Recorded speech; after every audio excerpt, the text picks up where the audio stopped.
your hands on top of your head. Well, I didn't. Now!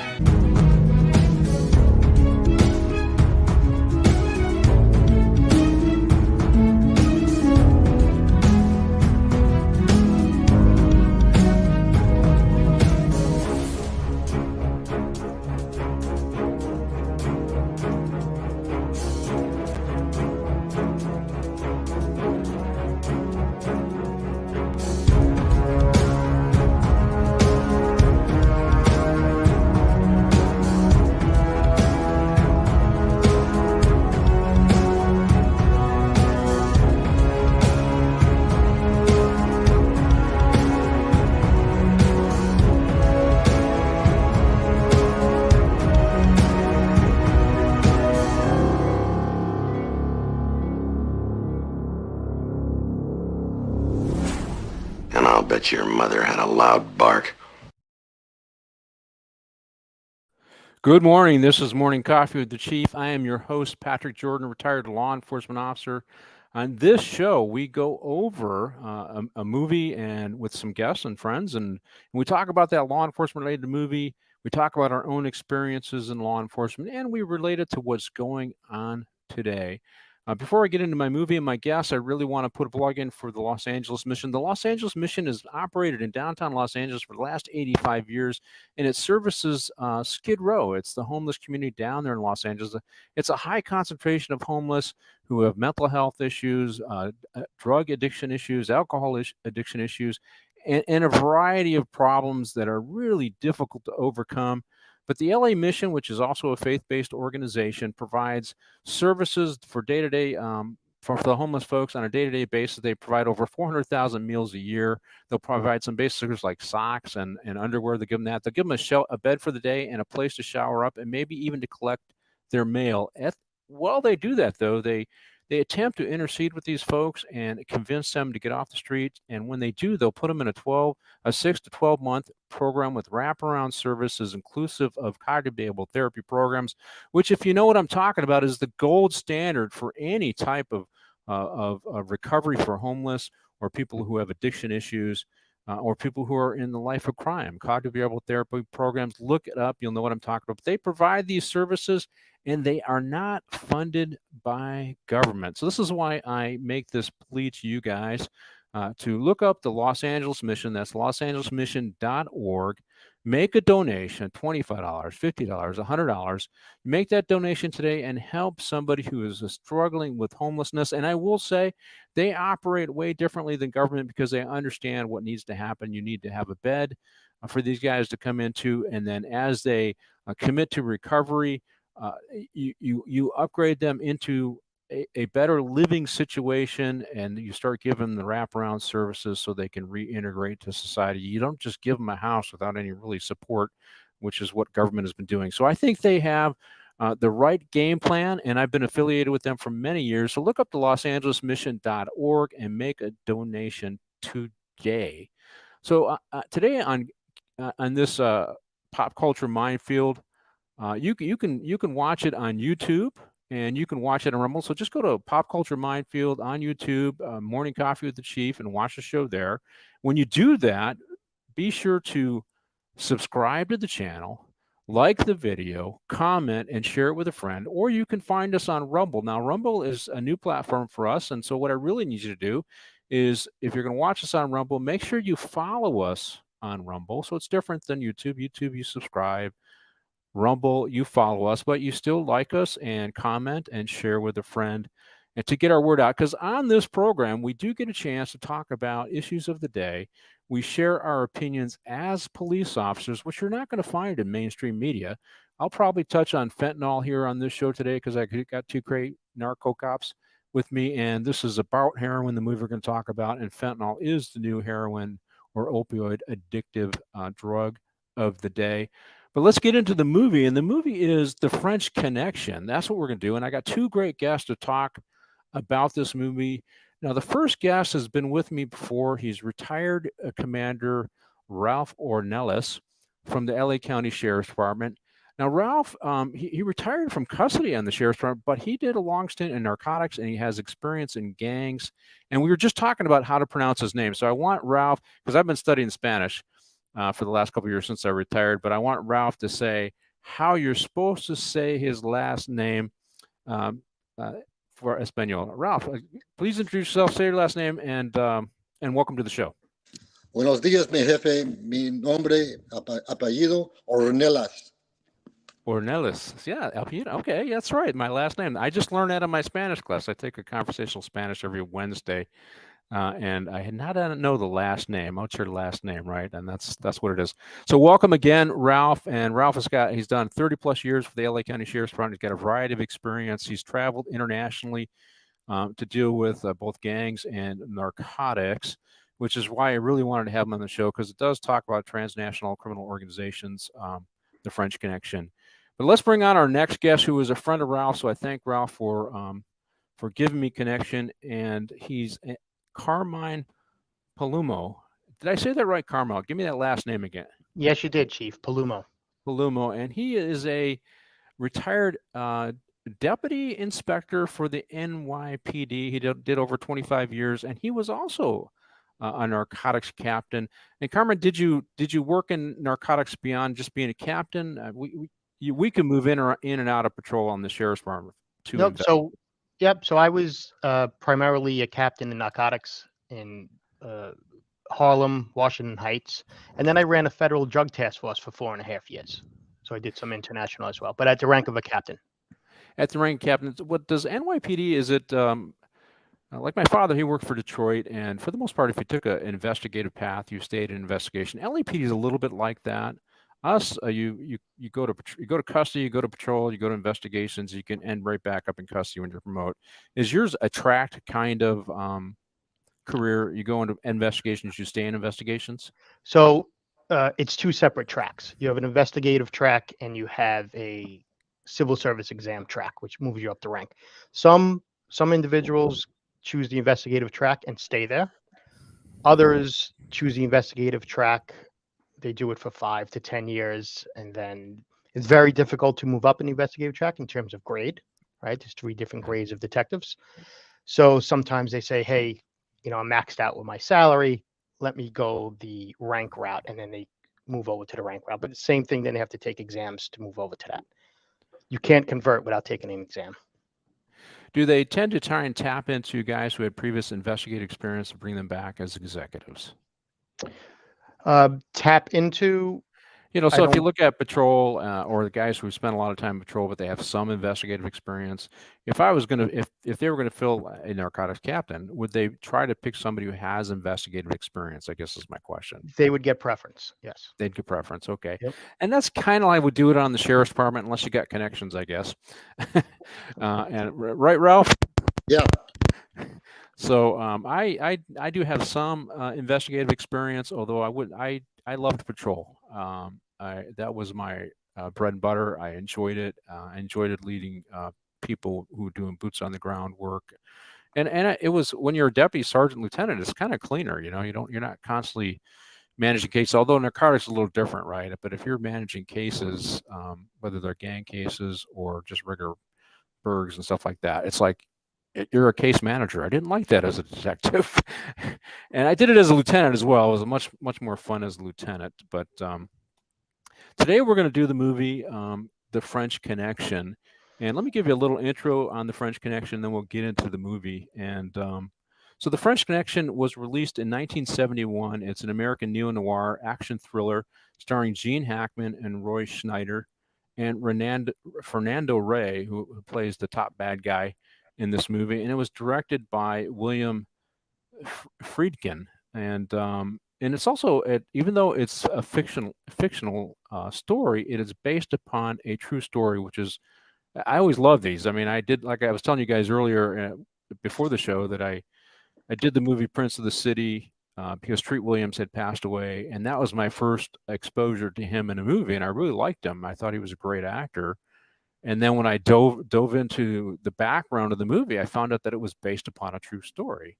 And in that movie, I knew I was going to do The French Connection because part of that movie talks about these, I guess it would be, for us, we had majors narcotics and then we had regular narcotics, right? The majors would go after the big guys.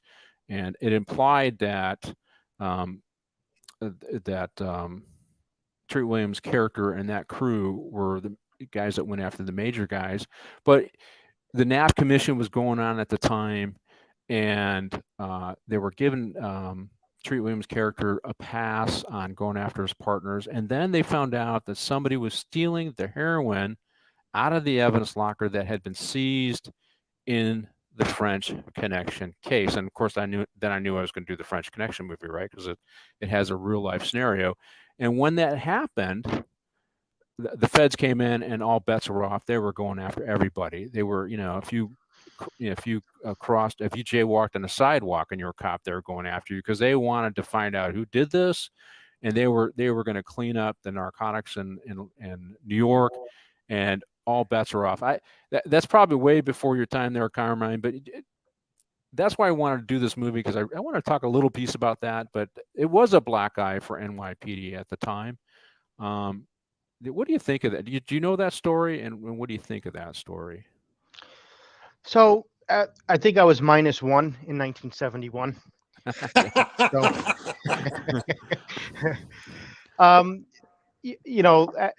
Like we've spoken about, every department has black eyes, right? And where the NYPD has come since then is it's a totally different department. And I'm sure everybody has 100 stories or even 1,000 stories that are similar. And from what I see in the news, in the media, and talking to colleagues like Ralph for the past 15 years, every department is in a better place today. So I think it's important to look at those scenarios and be confident that every department has learned from the scenarios. And I think you don't see that happening too often today, Chief. Yeah, and just to put it into context, Carmine and Ralph would be familiar with this. In LA City, we have 15 city council districts. In the last 5 years, 4 of the councilmen in those districts have either been indicted and convicted, and we have one more. There's 3 of those have been indicted and convicted, and one more recently was indicted. So corruption doesn't know law enforcement, and I think we get a lot more attention for what we've gone, rightly so. And I think one of the reasons why it is a big story is because it actually is infrequent. One, we're the enforcer of the law, so if you violate those laws, you're going to be on the front page, right? But we still have corruption. I just see it as a lot more in the political class than the civil service class at this time. That's my perception. And so I tell that story about LA's corruption to put it into context and reinforce what you're talking about. LA PD, LA Sheriff's Department, NYPD have gone a long way to clean up their act. We don't always get the credit for that, but we still have a political asset that is corrupt. What do you think of that, Ralph? Well, let me go back a little bit. I agree with your commentary on that, on politicians. But, just the NYPD back in the 70s, the unit, special unit, was the Special Investigations Unit, which was really, truly the elite unit. And what it compares to, Pat and Carmine, it compares to our majors, narcotics. We had 1, 2, and 3.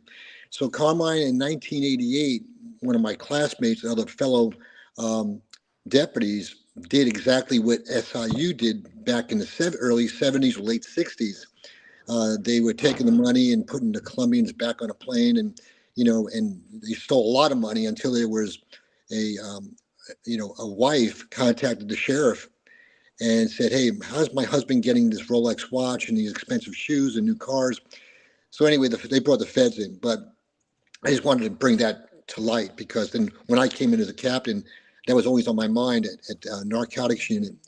But in regards to what you brought up, though, Pat, you're 100% right. What disturbs me the most is the fact that, as Carmine initially said in the beginning of this, it's 1%, maybe even less, depends on corruption within law enforcement. But we have politicians all the time doing certain things that are filling their pockets and their families' pockets for the future that nobody even talks about. But guess what? We're the 24/7, 365 days a year entity that you can always touch and breathe and engage. So we're always easy to pick on. And plus, we're the ones that represent the government all the time. So, Pat, a good point to bring up. But, we need more ethical politicians running the cities and the county government and the state government and all the way up to the top, because, you know, it's really an embarrassment what's going on. I mean, Carmine, you know, traveled maybe out of country. I did back in 2005 when I was working with, in Central America. You know, I thought it was a joke when I started a banana republic down there, but I feel like it's happening to our country now because why? Ethics. You know, when you become a politician, they send you to schools about ethics and ethical issues. Well, they need more of that. Not only cops, but they need more of it. Well, I think they ought to, whenever they're on duty or whenever they're doing city business, they need to wear body-worn cameras. That's what I've been Yeah. saying. Yeah. Let's Exactly. see them live with the burden that they've placed on law enforcement. We need transparency. Yeah. You need to wear a body-worn. Why not? You know, we have the capacity to capture all the tape, hold the data, and you know what? They won't go for it at all, right? So, you know, before we get into showing some of the scenes here, I did want to say that this is based upon a true story. So, the partners in this, that the true detectives were Eddie Egan, who were NYPD detective, and Sonny Grasso, and they made a bust in 1961. And I did kind of do a little research on there. It wasn't a Lincoln, and I love Lincolns. It was a Pontiac, and some of it is very true. These gangsters who were part of a transnational organization from France, the narcotics were coming in from either Southeast Asia or Turkey via France, and it was the French connection. That's why they call it the French connection. That was supplying the heroin to New York City way before you were a twinkle in your parents' eye, there, Carmen. But it was from like 61 to 71 is when that connection was primarily the source, and they had numerous busts. But this was the first big bust. It was over 100 pounds of heroin by both of these coppers, and it's really what the movie is based upon. And what I wanted to talk to you guys about, and I think it's important that we talk about it, is New York at the time, heroin was king, right? That was the drug of choice in New York, and it was having a devastating impact on folks. And not only did it corrupt city government and law enforcement, but it corrupted the values of everyday New Yorkers. And we saw a little bit of that in the movie Fort Apache, The Bronx, with Paul Newman's girlfriend using heroin occasionally. But it was king there for a long time, right? It was the French, and they were the ones supplying it. And this was a transnational organization, Ralph, as you talked about. And that is how it is flowing today, right? So can you talk a little bit about the history? And if you want to get into what's going on today with fentanyl, that's a direction I would love to go. What do you think, Ralph? You know, and so in the 60s, you know, in the 70s in New York, you're 100% right, it was heroin. And, you know, and they always say the Italian mafia had control of it. Well, we know later on, though, it was actually, you know, American Gangster movie with Denzel Washington. It was the first African-American that really started bringing heroin in, and he brought it pure himself. And so, yes, yeah, and heroin was, but today's day and age, it's the cartels, the Latinos, using all the other, you know, gangs, that Latino transnational gangs, and along the East Coast, using Dominicanos, the Puerto Ricans and Mexicans and Central Americans help distribute. But fentanyl, it's near and dear to my heart because that's one of the things I'm volunteering, teaching schools and administrators around Orange County in private schools. And the thing about it is the cartels are making huge amount of money and inserting and pressing fentanyl into pills of Xanax, Adderall, methamphetamine, cocaine, even the marijuana. And they're selling it on Snapchat and social platforms. In fact, there's a man named Jaime Puerta who lost his 16-year-old son. You know, at 16 years old, he took a pill and he didn't wake up the next morning. And Jaime is out there, you know, advocating for victims of fentanyl, you know, with all the other families, 107,000 young people that have died in 2021. And we're surpassing that in 2022.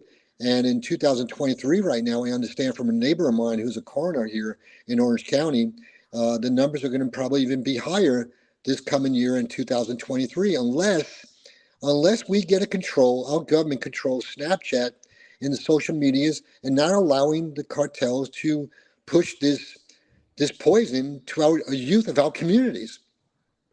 Well, I did a little bit of Homeland Security stuff for about 6.5 years. I was running around the country, and I learned something called the game theory. And the need to shut down the border is a big deal. I mean, that's a big part of it. And the French Connection wasn't really coming over. The drugs weren't coming over the border. I mean, there's always ways to get drugs in, but right now it's fentanyl is. I think it was 2021. We had 70,000 overdose deaths just on fentanyl and fentanyl related, like where they would put fentanyl in cocaine and methamphetamine. And then its evil step sibling, methamphetamine, was responsible for another 30,000. And finally they're starting to take this stuff serious. But it just when I do movies like The French Connection or I do Fort Apache Bronx, it just reminds me that that's where we're at. And the Soros-funded DAs have pulled back on the prosecution. In LA, Gascon will not prosecute any drug-related offenses. He calls them addiction crimes. So he won't do any possession prosecutions. He won't do any use of prosecutions. So if you look at his report, it's a flat line. It's zero.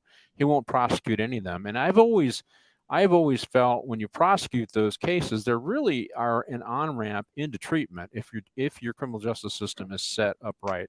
So, Carmen, are you seeing the fentanyl increase? One, do you agree with the context that heroin was king in the 60s and 70s? And do you see fentanyl is now on the rise in New York? And are you having the same level of overdoses there? So I do agree with Ralph in the 60s and 70s. And the numbers I have, Chief, and I think they're I'm pretty up to date with it, is since 2013, overdose deaths have tripled in New York City. Yeah. And over 66% of that is fentanyl.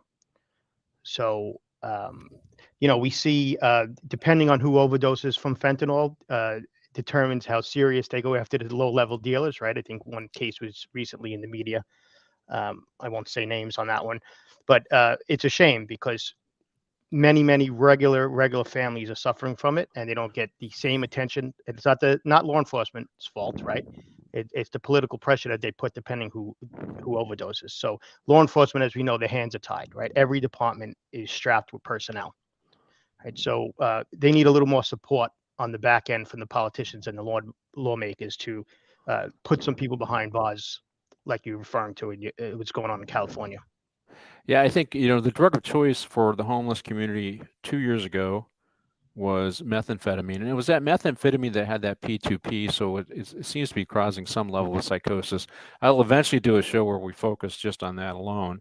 But I was reading the data in LA, and fentanyl has risen to change that. And if you go back and if you read a report from the National Institute of Health, they talk about fentanyl overdoses, and then you have overdoses where fentanyl has been mixed in with cocaine, or fentanyl has been mixed in with methamphetamine, or fentanyl has been added to other drugs that look like pills. So it could be OxyContin or Percocet or some of these other ones.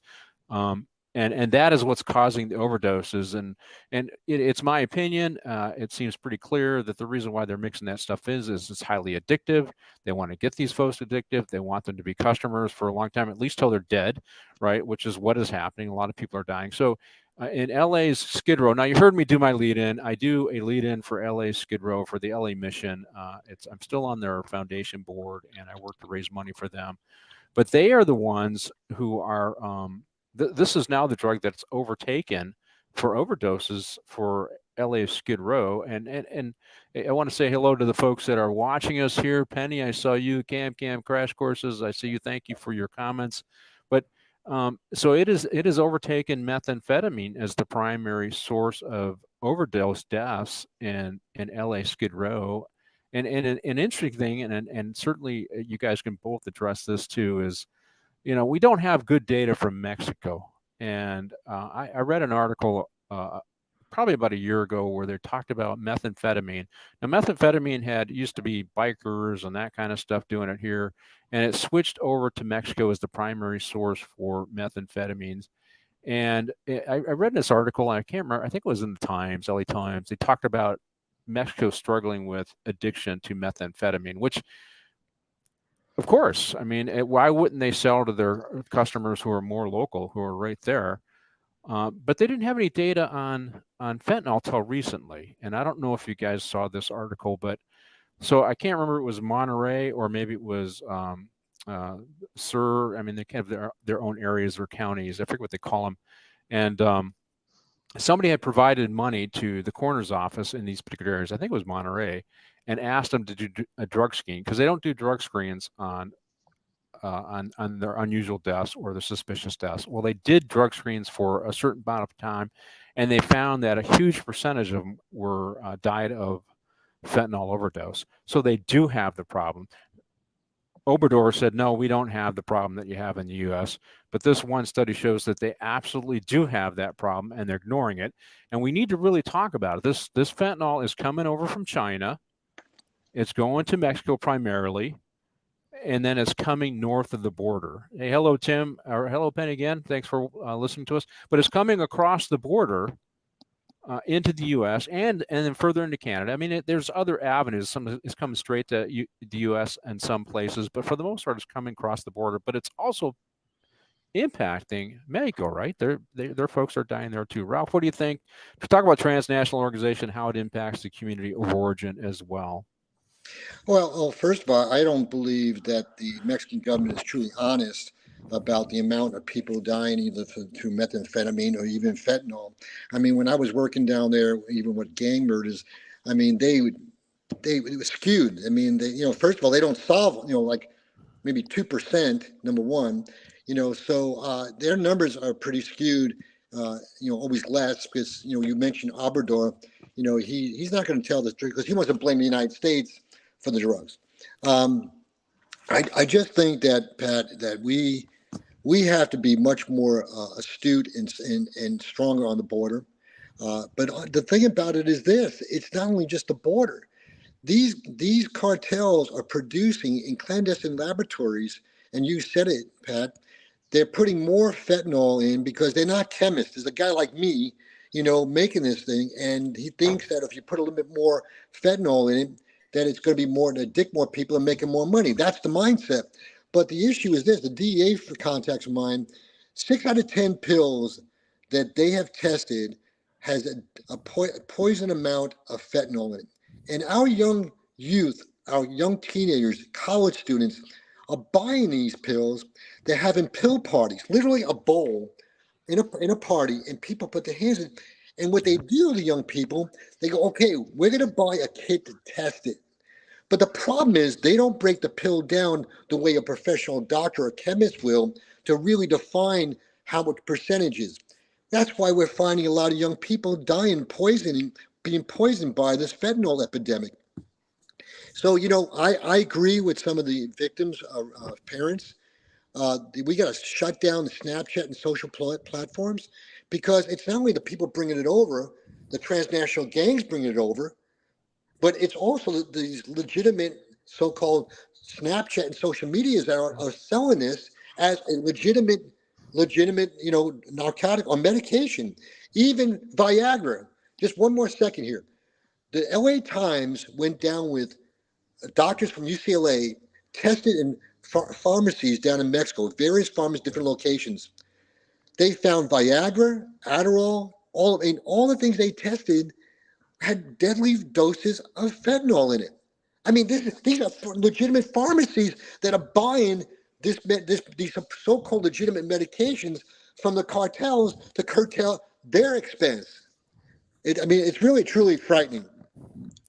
We got to get into our movie, but I wanted to have this discussion, and I'm so happy that I have two seasoned narco cops on that can talk about this in a much more intelligent way than I can. But, a year ago, I was reading an article, and it was about San Francisco, and Carmine, maybe you can speak to this. And they had a narco cop, and they were really addressing the Tenderloin. Now, they wrapped up. The Tenderloin is kind of an area of the town, kind of like Skid Row. It's been their underbelly for San Francisco for a long time. And because they pulled back on enforcement laws, because Gascon, who was the DA in LA, was the DA up there. So and then they had another Chesa Bodine, another Soros-funded DA, and they didn't enforce laws for a long time. And they're reacting to that now. They're beginning to enforce laws. The governor's bringing in the National Guard to help. The NAACP in Oakland finally said, arresting criminals is not racist. You got to do that. That's just happened the last couple of days. So the narrative that we've been talking about and we've been shut down. You don't understand. You don't have the lived experience. You don't know what you're talking about. Has been shut down for the last few years. Is finally beginning to bubble up. But this article said a year ago, and it really addresses the border. They talked about it was the DA, it was the public defender, the head public defender up in San Francisco said, they're arresting just Latinos in the Skid Row who are selling dope, and they accused the sergeant, the San Francisco sergeant, and his team of targeting Latinos. Well, the sergeant was Latino, and somebody up there did an interview with him. He says, I'm Latino. My team is Latino. The only people selling fentanyl up here are Latino. They're from across the border. They're working for their cartels. Who am I supposed to arrest? Who am I supposed to arrest? And so we've been playing this racial game, this racial attack on law enforcement. And here you got to get a Latino sergeant arresting other Latinos who are clearly, selling this drug. They're clearly doing it for their cartels. And this racial narrative put by this public defender and leaders up there to try and push back on aggressive law enforcement. It is resulting in people dying. I know you've seen this in New York, and can you comment on the border issue and how you see it in New York and just this whole racial divisiveness, how it's impacted law enforcement? Then we'll start getting into our show. Yeah. So the border issue, I'll speak at a broader or higher level. It's nothing new, Chief, right? It's going on forever. Ralph brought up American Gangster earlier with the hot heroin, right? Today it's fentanyl. It's 50 years ago. It's still going on, right? It's cyclical. You see it come with a new drug. It comes and goes. Law enforcement needs the support of the politicians and the lawmakers to make a difference, right? We need better international relationships, more extradition treaties. That's the bottom line, right? We just chasing our tail. 50 years from now, Chief, somebody's going to be have a podcast like you, and they're going to be talking about the same thing, right? So the men and women on the ground need the support of the politicians. That's the bottom line, right? Whether it's local politicians, global politicians for the border, that's how we're going to make an impact. That's my opinion of the border. In terms of the racial profiling, look, for most public defenders, it works, right? In today's climate, they ride the wave. So they're going to use what works for their client. We all know, we've all been there. We all know 99.9% of the cops out there are not racial profiling, right? They're arresting bad guys because they're bad guys and they're committing a crime. So the only good thing is you said they're starting to arrest people out there. And New York is 2 to 3 years behind you. So maybe in 2 to 3 years, we'll start arresting people again here. And we'll go back, right? Bail reform, I blame on you guys, Chief, out west. we follow everything that you.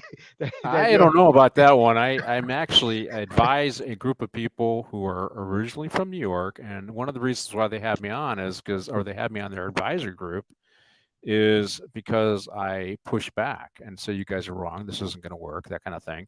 And they had some kind of bail reform out there, so they were ahead of the game. And I don't want to. One, I think bail reform needs to be risk-based. And there are tools out there to allow you to make it more risk-based. You can ease that risk based upon how much risk you're willing to take as a community. But simply doing blanket policies is a mistake. If a blanket policy 3 strikes was a mistake, then any blanket policy for reform is a mistake. It needs to be based on what works and what is effective.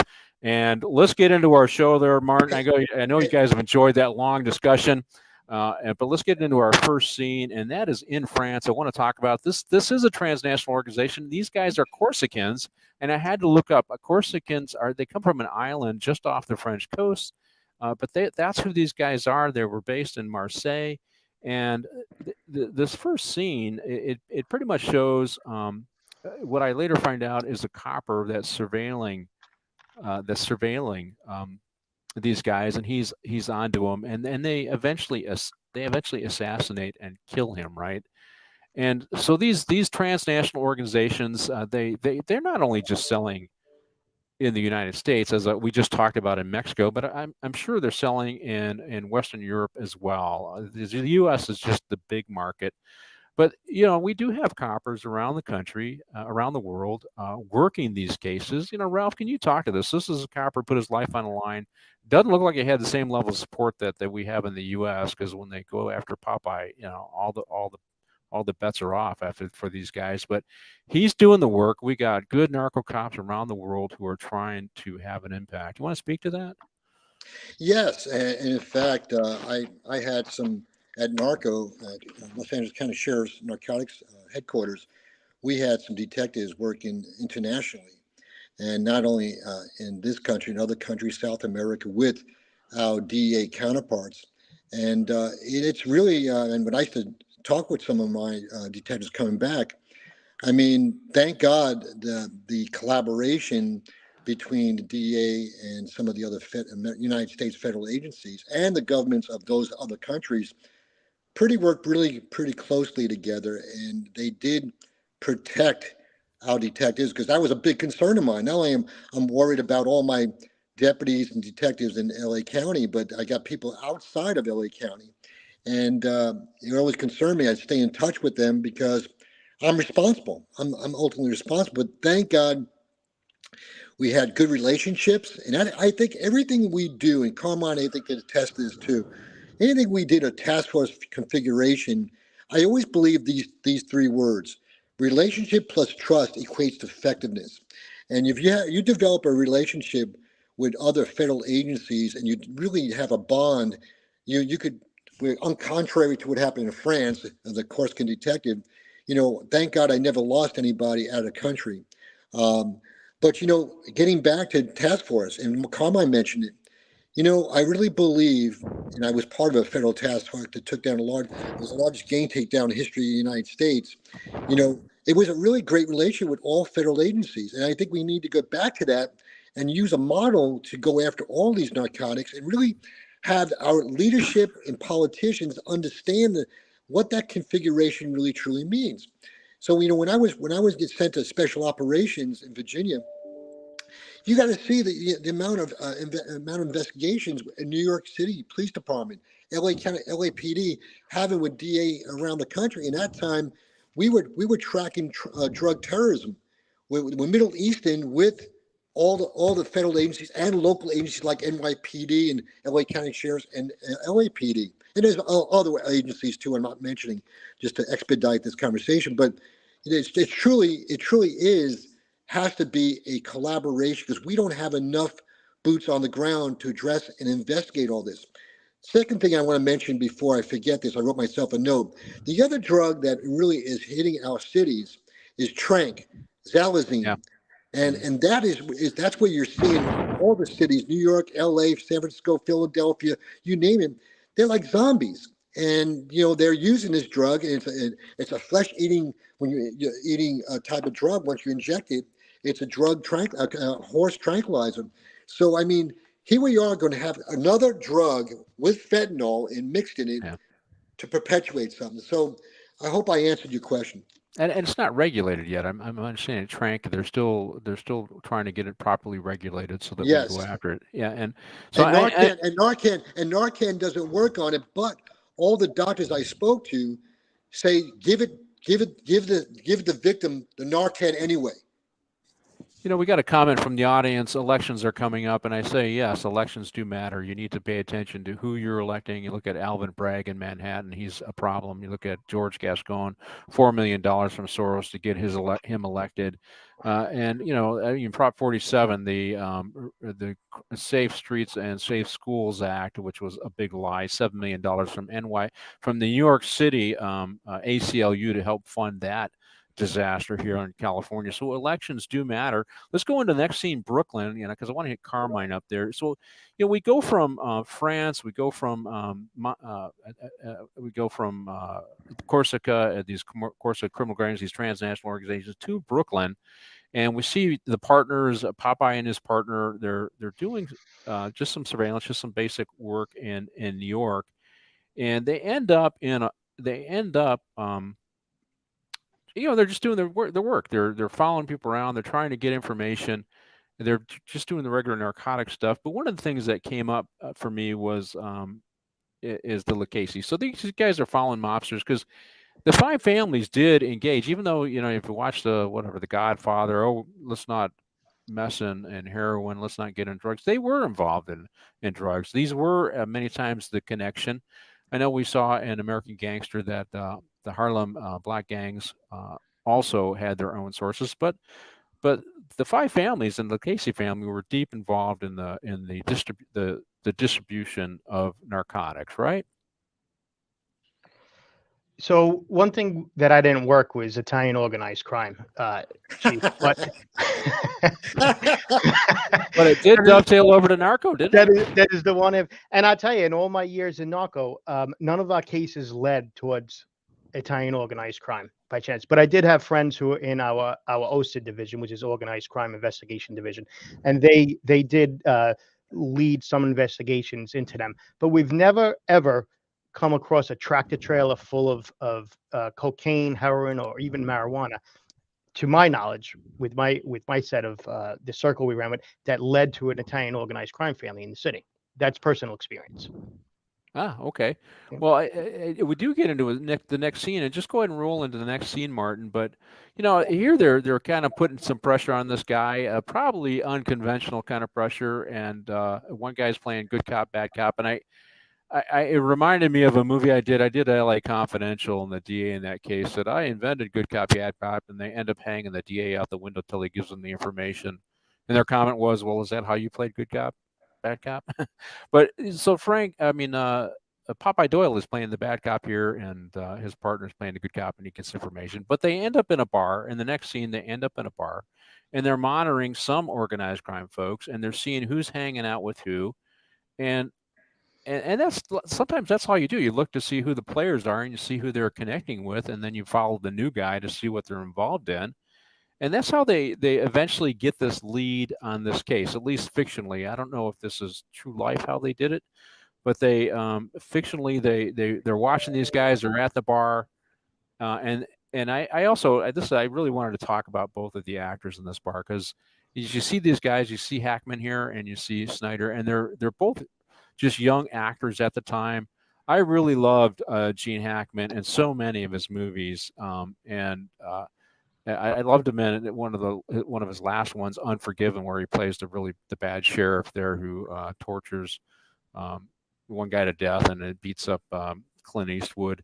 But Rod Schneider, he was great. He was great in Jaws. But what I really liked him, and like I said, I want to have you guys back on to do the 7-Ups. He was in the movie The 7-Ups as well, if you remember, right? Yep. And I thought they're both great actors. They're both young actors. In this movie, Gene Hackman won the Academy Award for his portrayal of Popeye Doyle, and Rod Schneider was nominated, I think, for supporting actor. But these are two really good actors. They do a great job, I think, portraying two tough as nails New York City police detectives, and they did hang out with these guys. And Popeye Doyle said, Gene Hackman said, I was uncomfortable as he was making the movie because these guys were tougher than I think he was willing to portray, right? But they did a good job, Carmine, don't you think? They got the sense of what being a New York City police detective was all about. Oh, they did an outstanding job. I probably saw this movie for the first time in 1985, 86. I was 13, 14 years old. So I haven't seen it in forever. And so I watched it again, obviously. And I mean, this was a great scene. I was really amused by the movie. And I said, they did a tremendous job. Like you said, they're young actors, number one. Number two, hard-nosed detectives will just hard charging, working 24 hours, following people just to get the job done, not letting that lead go. I mean, it's old school police work, right? Can you do that today? No, obviously, but I smiled just thinking about it. It was a great movie. You just said something that struck me too. So they're after hour. Hey, he said, Snyder, I thought you were just inviting me for a drink, and they're actually doing surveillance, right? Yeah. And so it is 24 hours. These guys are hard charging. That's the reputation that Egan and Rosso have on the NYPD. That's why they wrote a book about them. That used to be acceptable in law enforcement. Now, I will say, as a chief, I would have said, all right, you can't stay late because then I got to pay you. And we got these rules. What's the federal rule, Ralph? That you can't, you got to go home. I can't. Don't tell me that you're doing this because I don't want to have to pay you. They weren't checking in, right? They weren't checking in. They were just doing what they had to do, and ask but for forgiveness later. That's what they were doing. how do we used to say that? They're doing the Lord's work, right? doing They the were Lord's doing the Lord's work. So Ralph, you grew up in New York, right? And so Yes. if you had a couple of these hard-nosed cops asking you some questions, you'd be a little afraid, wouldn't you? Well, first of all, what I love with the director is that he really truly showed the grit of New York, and Yeah. also the grit of Gene Hackman and Roy Schneider in this movie. I mean, they really did the homework, and they must have, sat down with Eddie and Grasso and, picked their brain. So, on that scene, though, if you remember, though, that was by happenstance. They were there just to have a drink, and all of a sudden they look across the room and they say to each other, "Hey, look at that. That's Weinstein. And who's he with? Who's that guy? And who's that blonde? And this, that." And then it started building up. And remember, before that, though, they chased that one African American guy, and he's telling them that, "Hey, man, it's dead out there. We're waiting for some big shipment coming in or some, and so Yeah. that's how things started building up. But I got to tell you, when I had the Jerry Ortiz investigation, I had a lot of great guys, but I'll mention these two, Gary Sloan and Brand House. These guys, I would literally have to kick them in the butt to go home. And because they were always, on the streets as detectives, and I would show up at the office and I look at them and go, "Get the hell out of here, go home to your family. But, you love that type of enthusiasm and excitement and energy in a job, especially on a specific mission. But I tell you, that movie, to me, when I saw it, my father, in 1971, I think I was 14 years old. I gotta tell you, I told my dad, I want to be a cop. I want to be one of those guys. And it wasn't about, Popeye Doyle being a kick butt, but I started seeing things about doing an investigation, how you keep on building on it, and Yeah. that was I just loved it. The scene, it was a great scene. Well, I remember it's the FSLA violation. Oh my God, you're That's staying right. late. Don't tell me. That was, oh my God. That's right. And you do have guys, they love the chase and they enjoy that chase. And you get that with narcotic and gangsters, right? For the most part. I mean, I was a Berg detective and I worked the hypes. And so, and that's, if you were going to work Bergs, you had to work the hypes, right? And so it was always good when you got a hype that was good for a dozen cases. Not as sexy as narcotics and gangs, but you know what? I had a sense of accomplishment when I did that. Hey, let's roll in the next scene. Sal and Angie's, and so they at this bar, they see a couple people there, and they decide to follow them, and it's Sal and Angie's. And I really wanted to kind of ask a couple things about New York, because I think it's they own a candy store, and they do have bodegas and candy stores. Can you explain that because it's not like here where you have a big supermarket, you go there. I mean, I'm sure there's supermarkets there, but a lot of it, people just go to the local bodega or candy store, whatever, to get what they want, right? I mean, I've been to Manhattan, I've seen it, but it is kind of a lifestyle. That's part of the culture of New York, and particularly Manhattan. So it's not uncommon to have a candy store or a little cafe that we're talking about, right, Carmine?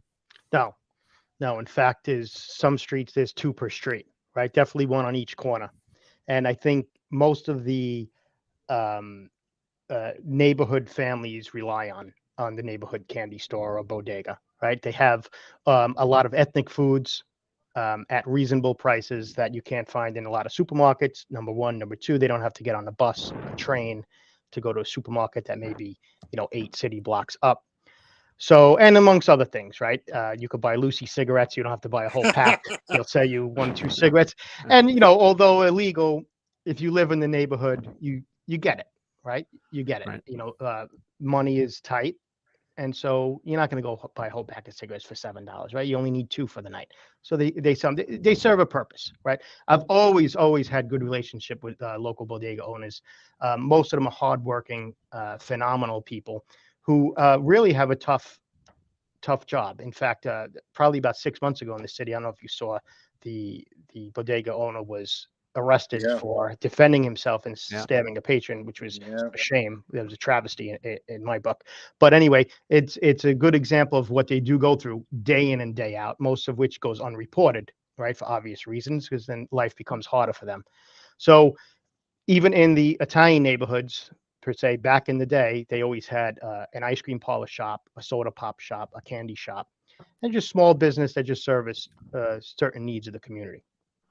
Now, some of these did have, it implies that these guys are involved in selling narcotics too. And I don't know if they're selling another candy store, but that does happen, right? Occasionally. And Sure. yeah. And I think in that era, it was more of numbers, sports betting, Yeah. If I get, Carmine just had a thought when you brought up the numbers. So when I was about 17, I was working for a trucking firm, and the terminal boss was a friend of my dad's, got me a job. And I used to go with this one guy, Chippy. I won't mention his last name. He's probably dead anyway. It doesn't matter. I mean, if I was 17, and we would drive around, and he would tell me, "Hey, Ralphie, go in there, make the delivery. He's going to hand you a brown paper bag. Come out, but I don't want you looking at." So I never looked at the brown paper bag, right? After about the sixth delivery and pickup, he was looking at the brown paper bag. I go, "I'm not looking at it. Look at the brown paper." What it was, old dollars, and Carmine knows what I'm talking about. It's old dollar bills with numbers written on it. He was a bookie. Yeah. I'm working for this trucking firm at the same time. But I look back on that as an older man, and being in law enforcement. He didn't do anything to hurt anybody. It was just to help the community out, and the local ladies had value in him, and he saw that value, that he was helping some of the Italians in the community and making all these deliveries and stuff. And it was just, I look back on it, was like unbelievable that this guy would do that, and they counted, they revered him. It was unbelievable. No, but these guys, they were also your sources for information, I would imagine. Oh, absolutely. They'd tell you what's going on. I mean, they might have, maybe they're running some numbers, maybe they're selling Lucy cigarettes and whatnot. But in the serious stuff, they're going to kind of clue you in as best they can as what's going on, and so that, because they don't want that stuff in the neighborhood, and so they're just part of the culture. That go ahead, Ralph. But what I learned from that was, when I worked in South Central LA, was that I used to contact all the barbershops, were all owned by African Americans. And I introduced myself, and I knew they were running stuff, and I knew what it would look like, the conversation and stuff, but I counted on them on a different realm about some of the gang violence they knew about before it even took place. And here we go again. I developed a relationship, they trusted me, and it equates to effectiveness. So we mitigated sometimes, me and my partner, we mitigated sometimes some of the violence on the street because they knew what was happening in those barbershops. I will say, I grew up in the city of Detroit, and they did have a little candy store on the corner that we'd run down to. So even though Detroit was not as dense as New York, we had some of the similarities that they had in New York. Now, but these guys, based upon what they saw in the bar, they decided they got to check, and they surveilled Sal and Angie, and they were up to something. They were doing something. They managed to get wires. Now, I maybe you guys know the history on this. I never worked with getting wires, but back in the day, it was just the chief of police that approved it. And then over time, and in this case, the feds had to probably approve it, but it was a lot looser in the 40s and 50s to get a wire in LA, which is what I learned from a friend who's I had a guy on my show, and his grandfather and dad were part of the original gangster squad in LA, and they had some unconventional methods for keeping the five families out of Los Angeles, but they could get a wiretap just for asking for it from the chief at the time. But by the 60s, that had changed. You had to probably go through the feds, and that's how the feds were brought in. Did you guys use wires at all? How about you, Carmine? Did you guys wires at all on some of your cases? We did many cases, and by the way, Chief, it becomes more and more difficult as the years go on due to all of these social media avenues that they use, like WhatsApp and whatnot. Much more difficult, right? So we built many of our cases off wiretaps. We couldn't have infiltrated many organizations unless we were able to get wiretaps approved, which is court ordered these days, right? Yeah, Ralph, how about you? You guys use wiretaps out here doing narco investigations in Los Angeles? Yeah, we actually did it even at OSS, Operation Safe Street, the gang unit, which was the federal investigation where Jerry Ortiz, our deputy Carmine, was murdered June 24th, 2005. And we went to the United States Attorney, and the sheriff approved it, and the United States Attorney approved it. But we had approved the nexus to narcotics, and we had a DEA agent work with us. We proved in all the search warrants we did, and the nexus to Mexican mafia and cartels, and so that's when we got approved with federal wires, and we were on numerous people. And of course, when I went to became the captain of narco, we were on, on wires all the time, either some state, which was the district attorneys. We run them through the district attorneys' narcotics division. And also we were on federal wires too, where we had the collaboration of task forces with different Fed agencies. So yeah, it's invaluable. But Carmine hits a great point, because the sophistication of technology, but still, you could still do it, and you got to really show the justification much more now, Carmine. I think you would agree with me, because of the scrutiny now. So it's truly an invaluable tool. Yeah, and I'm not going to jump ahead because I'm sure we're going to touch on this, but remind me to bring this point up on how things have changed for us, Ralph, but not them. So yeah. Yeah. Well, so on this scene, I mean, they do get their surveillance, and they're monitoring this case, and they're beginning to see who the other players are on. They realize that Sal's got a brother that works, and I believe it was like a car a deconstruction area. I forget what they call those. It was a wreckage. Wrecking yard, yeah, a wrecking yard. And so they're starting to figure out who the players are, and they do a scene at the Roosevelt Hotel, and you just roll into that, Martin. And I wanted to talk about the Roosevelt Hotel. The Roosevelt Hotel is in the news today. Yep. It is in the news today. That's where it's full of migrants, so they're housing migrants there. And I'm not sure, I mean, obviously Teddy Roosevelt the Roosevelt family has some great connections to New York, and I'm sure that's what it's named after. I don't know what type of hotel. It looked like a nice hotel in the movie. And now it's being used to house migrants. I mean, Carmine, what is the hotel like? Is it a 3-star, 2-star, 4-star? What kind of hotel is this? Chief, that's one hotel I've never stayed in Manhattan. So yeah, me either. Oh, they got migrants there. That's why. Yeah. I honestly couldn't comment on that. I don't know. I can't either. It's interesting. Well, I saw the hotel. I was in. I'll have to tell this story because I was in Brooklyn. I went there for a conference we were dealing with how to reduce anti-recidivism, how to deal with that. And Ralph knows that I developed an expertise in that area. So I got flown out there to be on a panel, and I wanted to go to the St. Sir Francis Tavern, where George Washington said goodbye to his officers after the Revolutionary War. And I had lunch there, and I decided to walk as far back to Brooklyn as I could before I caught an Uber. So I forget where I walked to. I walked to where the water was, and I was walking up towards the Brooklyn Bridge, and I saw this restaurant, and it said Teddy Roosevelt used to drink here, right? And I read Teddy Roosevelt's biography. So I was just where Washington had a drink, had a bite to eat there. Now I got Teddy Roosevelt used to drink here. I go, well, I got to stop and have a drink. So I had a drink at that restaurant. I just love the history of New York and all these folks that are connected to New York, George Washington. I mean, if you read the book 1776, it talks about George Washington's battle in New York, and then Teddy Roosevelt's connection with New York, his life. And so I stopped to have a drink at this restaurant where Teddy Roosevelt used to drink. And then I caught my Uber from there and went back to Brooklyn. And one of the things people don't know is Teddy Roosevelt was an NYPD commissioner. Yep. He was a commissioner. At the time, they had a collection of people that were all commissioners. So it wasn't just one commissioner. And I don't know if you guys know this, but he proposed the first written exam for the NYPD. Did you know that, Carmine? I did not know that. Yep. Yeah, so he was the first. So he was the first reformer NYPD, and he just said, "Hey, we can't just have all knuckle draggers. They got to pass the test, right?"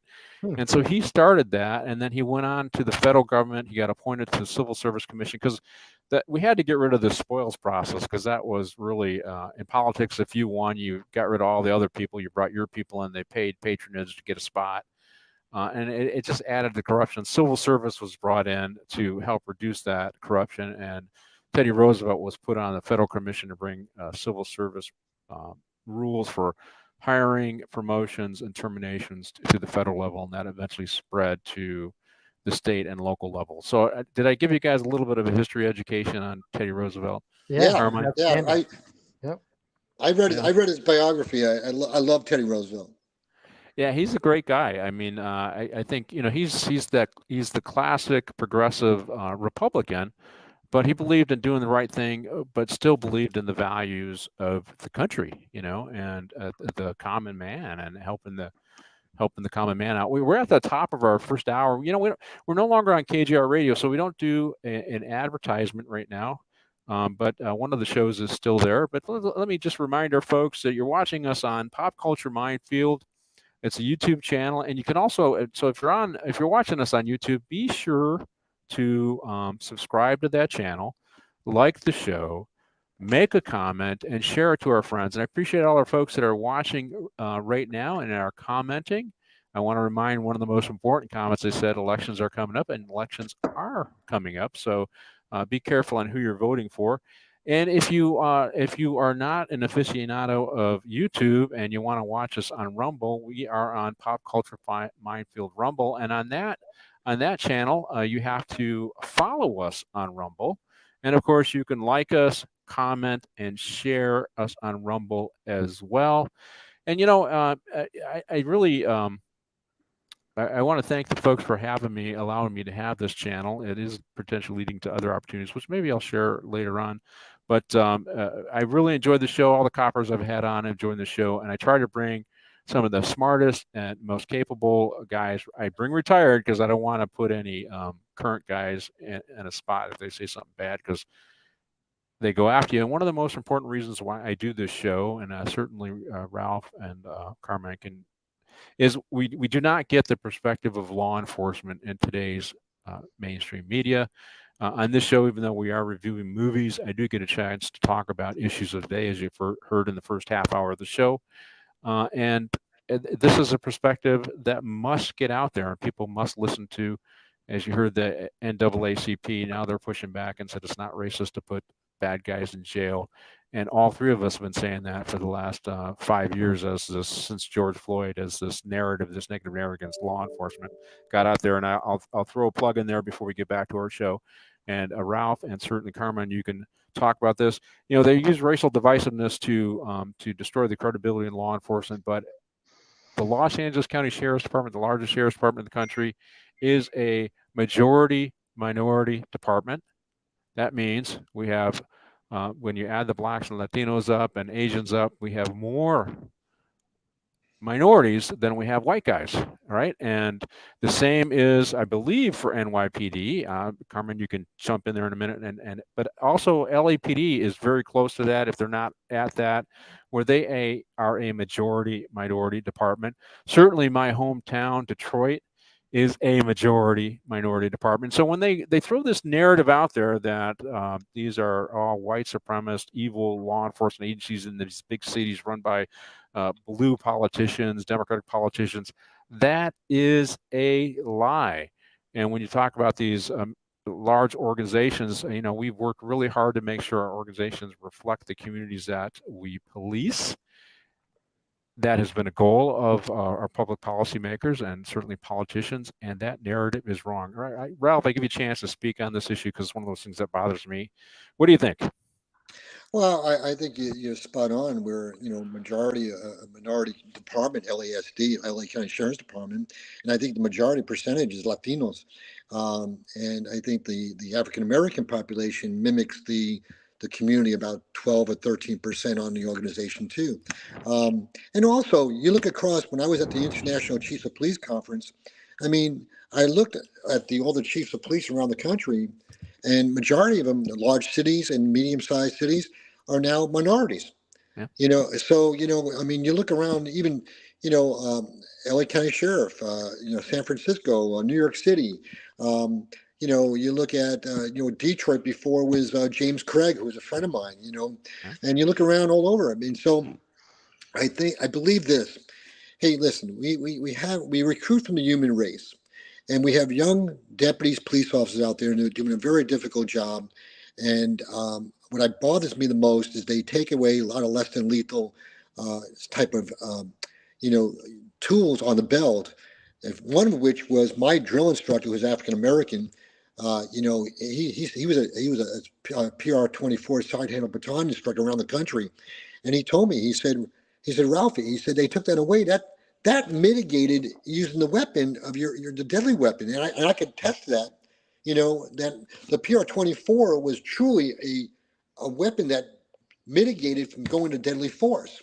You take a person's knee out, it was significant use of force, but you didn't shoot somebody, And so I really believe that two things. We really have to take a deep breath, number one, and really assess everything. And we got to continue training our people the best. But also, every department across the country needs to really do the research about technology, about less than lethal potential equipment out there to use. There's a lot of things out there. I'm not going to mention it because I don't advocate that you want until all the studies are done. But there's things out there right now that can be tested, and I think it's got to be the resiliency and the strength of those leaders of those organizations to test them for the benefit of your officers and deputy sheriffs. Yeah, I think the advent of pepper spray and tasers have reduced the likelihood where you're going to seriously injure people, but that gets presented a different way by the ACLU, and so Carmine, is NYPD majority minority, and there is this divisive rhetoric out there, and one of the things I noticed probably a few years ago. Obviously, it's hard to say they're white supremacist organization, law enforcement, and because they're majority minority department. If they started saying this comment, well, it's a culture of policing that's the problem. You saw that out of Memphis, and those 5 guys went way overboard in dealing with. They were all black guys beating up a black suspect, and it's the culture of policing. So it's harder to make that argument when you got a majority minority department run by politicians, a blue city, a blue state. And so they switched from it being white supremacist to a culture of policing. That's the problem. Do you want to kind of comment on that? So Chief, I don't have 2023 numbers, but for the last several years that I can remember, NYPD is well over 55-60% minority. I can tell you that. It's probably higher right now. In terms of the culture, look, you're talking to the right guys today. 25 and a half years, I worked in almost every borough, street cop, investigations. I managed well over hundreds of people at one time, aggressive individuals. Never once have I witnessed that culture. So I don't know what culture they're talking about. It was non-existent in my circles. And my circles ran pretty big, Chief. It was not something that we witnessed. I could say that today. And statute of limitations is up, as we talked about before. Well, I asked that question about culture because they don't ever have to explain what they mean by that. They just say the culture of policing, and because it's so obvious that saying these big cities are white supremacist organizations when they say that about Atlanta, and it's primarily a minority department. It's so ridiculous that now they put up this nebulous thing that they don't really have to define, and the mainstream media never really pins them down. What do you mean by that? I will say aggressive policing is something that I grew up with on the sheriff. I did 38 years in law enforcement and worked around a lot of different cities, and you were valued as a police officer based upon being aggressive, right? Going out there and doing proactive police work, which is frowned upon today. And I also, one of the things, and I'll let you talk about this, Ralph, then we'll get back to the movie, is they've increased or they limited they narrowed the authority of police officers, and they increased the administrative burden purposely, in my opinion, to make them less effective. And then they make the argument that, well, look how expensive law enforcement are, and they got a low clearance rate. They're not good at their job, but they've handcuffed us and burdened us, and then say we're inefficient. I mean, that's a narrative I see, and I think that's purposeful. Do you have any thoughts on that? Yeah, I do, and I believe this is that the laws that are passed in California, I can't speak about in New York City or New York State, is that they are truly pushing law enforcement to be like firemen. And nothing again, I love my firemen brothers, but we have a different mission, and our job is to be proactive and assertive to mitigate crimes before they take place. But I believe that the legislatures of California are pushing to have us be like firemen, just respond to a call. And so I think it's tragic because the communities that are really truly being negatively impacted not only by those laws and that are being passed, but also a district attorney that doesn't even want to prosecute. He's more concerned about suspects' rights than victims' rights. And so it puts a very difficult mission on the shoulders of our young law enforcement officials out there, because they really have the spirit intent, the right spirit intent to help people in the tough communities. But guess what? As you all stated, they're handcuffed. They're handcuffed to be proactive, the things that Carmine did, you did, Pat, and I did. And listen, I'm a person talking to you, more than 10 toes and 10 fingers. I could have shot somebody through my career. I never shot one person. Why? Maybe because I'm short, bald, and I talked funny, that they didn't know where I was coming from, right? So, it really concerns me that the legislators are really truly injuring the communities we're supposed to serve. Yeah. They're not helping them. So, yeah. I'm on Twitter at LASD Jordan, and when I tweet, sometimes I get these cop-hating people that respond to what I say, and I decided, since I'm not working anymore, I don't have to. I just block them, and I thank you to Deleted Scenes. Yes, the mainstream media lies on a daily basis, and only the locals listen to them, which is one of the reasons why I do this show. And, every now and then I'll fight back on Twitter, and I get accused of putting out propaganda. So propaganda is, propaganda. And and it's funny. I think there was an article that I talked about where some guys saved a baby, right? And I put out there, hey, law enforcement does this as well. And the comment was, well, they shouldn't be doing that. We should have other agencies do that. And, to understand, when you're out driving around, you're going to be closer than the fire guys. I mean, they got to put their pants on, slide down their pole, jump on their fire truck, and go over there. You're already in the field, right?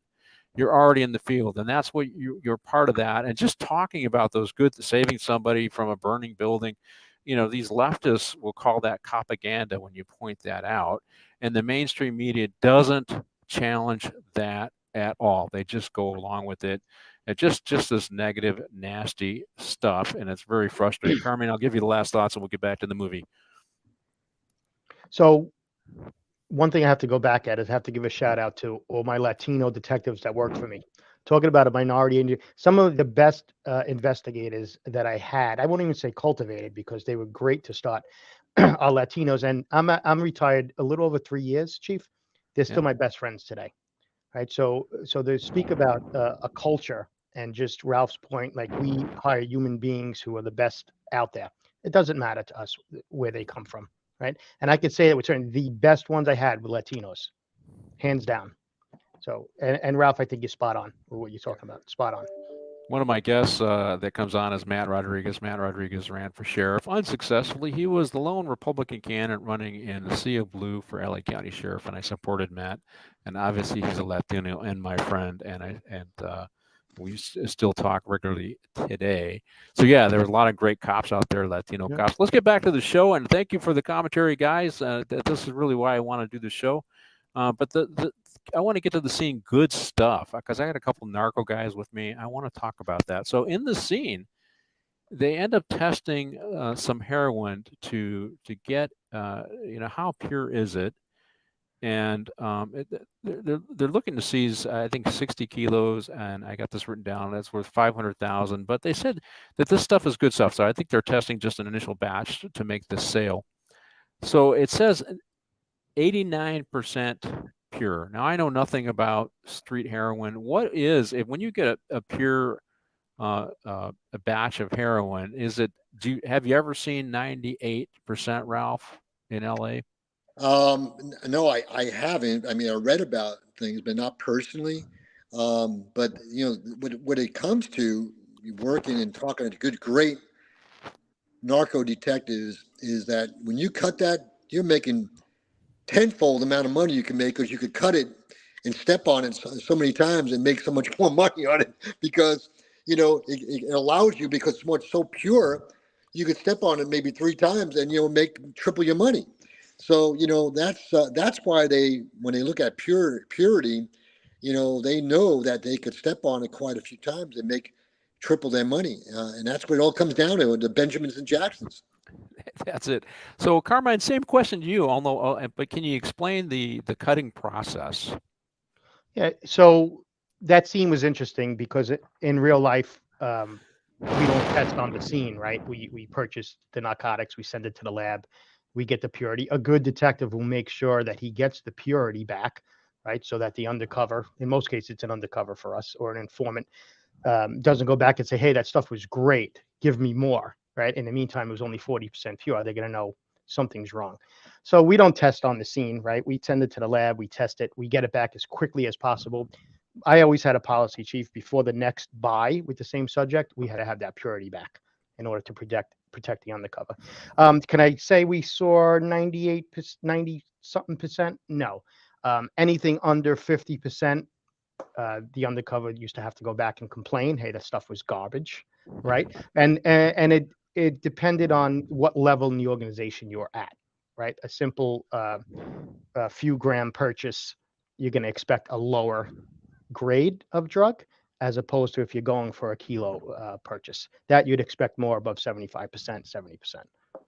Yeah, and Carmine's 100% right. But also, Pat, you remember this is the dope coming to wine stock from from Boca, right from France to give Yeah. him a taste of what is he going to fund this money, all the big load coming on the Continental over the boat into New York City. So that was the beginning part of that whole thing, and that's why they had to test it out. And Boca, he wanted Weinstein's money to fund the shipment. Yeah, and so can you explain the cutting process, Ralph? So if you get, what do they do? What are the other elements they use typically to cut heroin? If you're aware, if not, maybe Carmen can answer the question. Carmine Well, can answer. I know that they cut it with Carmine. What's with the baby? Oh It man, was the talcum powder back in the day. yeah, but it was Cut it with also talcum powder.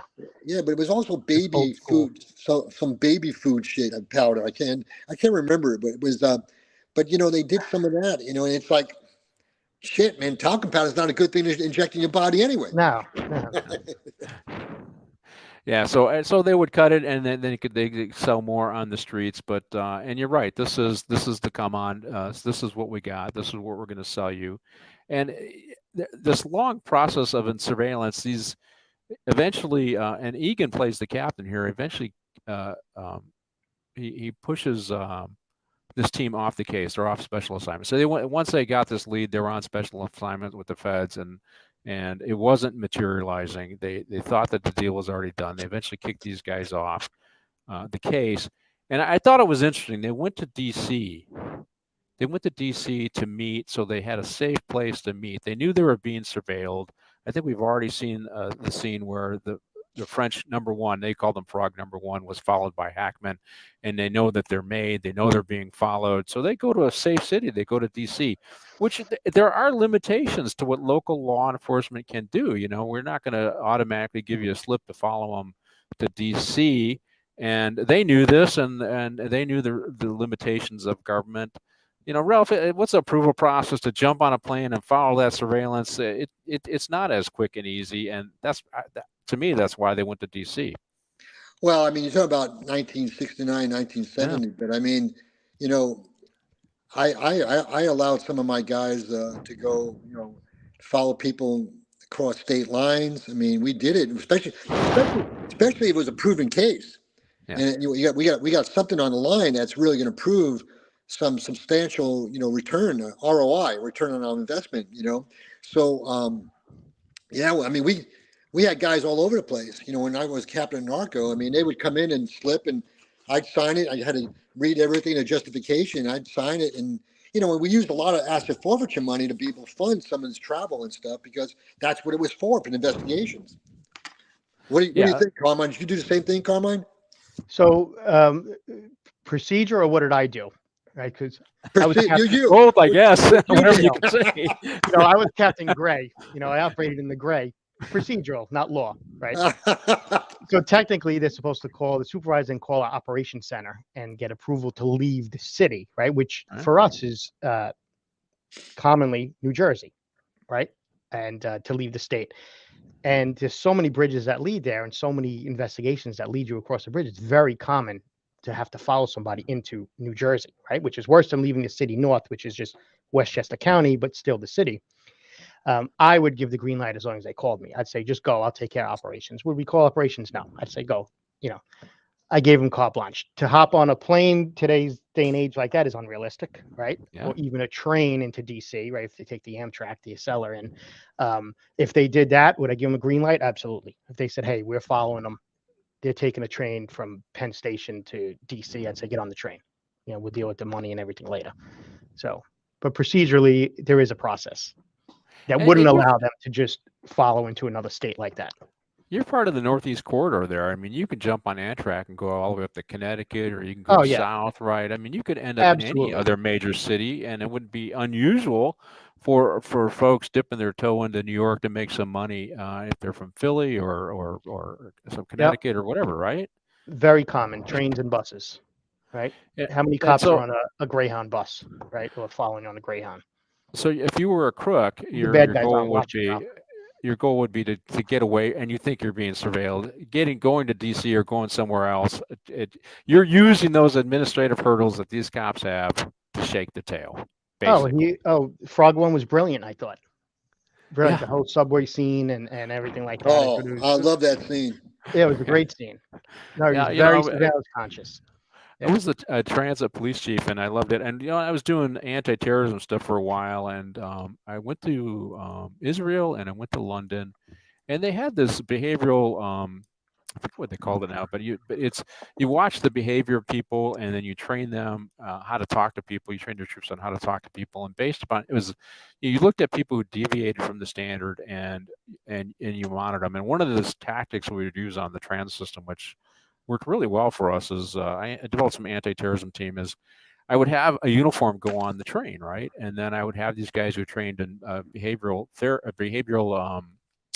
assessment, and they would be plainclothes, and the uniform guy would go on the train, and then the plainclothes guy, who might already be on the trains, would just watch how people react to him. And then that guy would get off, and then we'd have another guy further up on the line, and those people react negatively to him. To the cop, we'd get them off. We'd use these guys to get them off, and we were getting money. We were getting dope. People coming, they'd get off the Greyhound and they'd jump on the train, and it really worked well. I was really, it was a good program, and I told my guys to do that because the thing about terrorists is they're going to display the same behaviors that criminals display. The criminals want to get away with their crime. The terrorists want to get away with doing whatever they're going to do, and the physiological changes when they're confronted by security and law enforcement are the same. So if you're practicing on the dope dealers, then you're going to be pretty good at interdicting the terrorists. That was my mindset, and I had a pretty good teams. Unfortunately, LAPD took over those contracts, but when you look at these strategies and use strategies, they can work. And I always felt one of the teams I brought in to do some training were the narcotics team at the airport, because they're looking for the same behavioral clues. For people who are smuggling or carrying dope off the planes. Ralph, you were in charge of that crew when you were on the LASD captain, right? And those are the kinds of things you look for. And I mean, when I watched the train scene, I thought of the team that I built, but this guy, the Frog, obviously knew that Hackman was following him. And I want to get it. We'll get into surveillance in New York in a minute there. But what do you think, Ralph? The behavioral clues that bad guys give off when they're confronted by uniforms? I mean, absolutely. I mean, one of the things my uncle taught me way back when, it was body language, and certain body language you key on to. Eye contact too much, no contact at all. It's all those physical features of a person is going to give away. If you really become a student of the game, which we were in, it really truly is. It's not brain surgery. It's pretty basic stuff. But you have to direct young officers to understand, without being emotional, what to look for, and be composed all the time. And so I think you're 100% right. And when I was working with my narco guys, and at the LAX airport, I loved watching the way they would function, engaging a lady in consensual contact, and just all the nervousness, sweating, and fidgety, and before you know it, she's giving consent in her luggage, and there's $200,000 in it, or it is there's cocaine, and it was unbelievable. And also, it was a lot of intel. I remember they worked with NYPD because they would communicate and say, hey, there's a guy, Ralph Ornelas, flying from New York JFK to flying to LAX, and they say, hey, we got some suspicion about this person, and then our guys engaged them over in LAX coming off the plane, and bada bing, they come up with the drugs or money. Yeah, it's and it's a perishable skill. It's something you have to practice all the time. And one of the strategies we used is I had a uniform team that would do 100% fair enforcement things, and then I'd have a layout team plain clothes, and we'd watch guys spin on their heels as soon as they saw him, right? And I said, well, that's the guy who I want you to stop, right? So we get a lot of warrants and things like that. But sometimes you come up with something big, but it really is the reaction of what they see in terms of uniform, your static defenses and how they react to it that opens up those opportunities. But Carmine, I wanted to get surveillance in New York. So one of the failures in the scene with Hackman and Frog Number One was the fact that he was by himself, so he couldn't do a successful surveillance of this guy as he moved around. Now you saw good surveillance techniques earlier in the movie where they had multiple guys that are following him.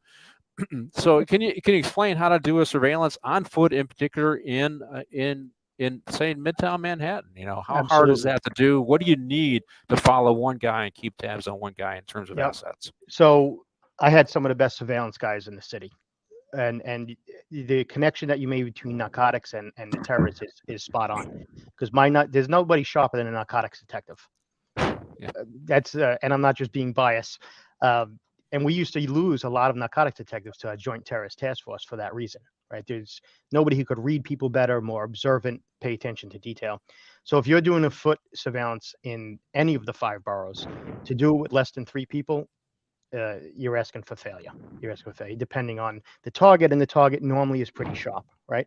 So 3 to 5 people is what we would look for. And yes, we would offer surveillance training to individuals. Me personally, I looked for somebody who had the training and just had that God-given gift to be able to blend and pick things up and be able to react on the spot, which is not easy, especially towards the latter years of my career. It's not easy to find people like that. But yeah, surveillance is tough in Manhattan. So a little tougher in the outer sections of Manhattan, let's say the more neighborhood-driven places, because there's so many lookouts and they just know you don't belong, right? Midtown Manhattan, tough because of the population, so requires a different surveillance tactic. So depending where you went, you really had to have the right team of people. But to do it solo, like Gene Hackman was doing, is with a very sharp target. As soon as it started, I was watching it with my wife, and I says, he's going to get made. I says, there's no way he's going to make it with this guy. Well, you saw them doing the surveillance where they had like 5 guys, and that was actually a pretty good portrayal when they were initially following him, and they thought they put him to bed at the hotel, but he was out. Yeah. Well, if you remember though, when Gene Hackman was following Frog One in the subway, he called up the FBI agent Bill Hickman, who's a stunt driver, and he still thought Frog One was in the hotel. Right. They lost him from the jump. They lost him. But he did try, Gina. He removed his jacket. He removed his hat. Yeah. He was trying to change up but he was sprinting. And which is exactly what the cops do, right? They wear the jacket and they take it off after they commit a crime because they look different. And they know the strategies. And obviously, I thought it was very interesting watching that. I'm not a surveillance guy. I know that we have surveillance teams, but LA is so big. You're in cars lots of times.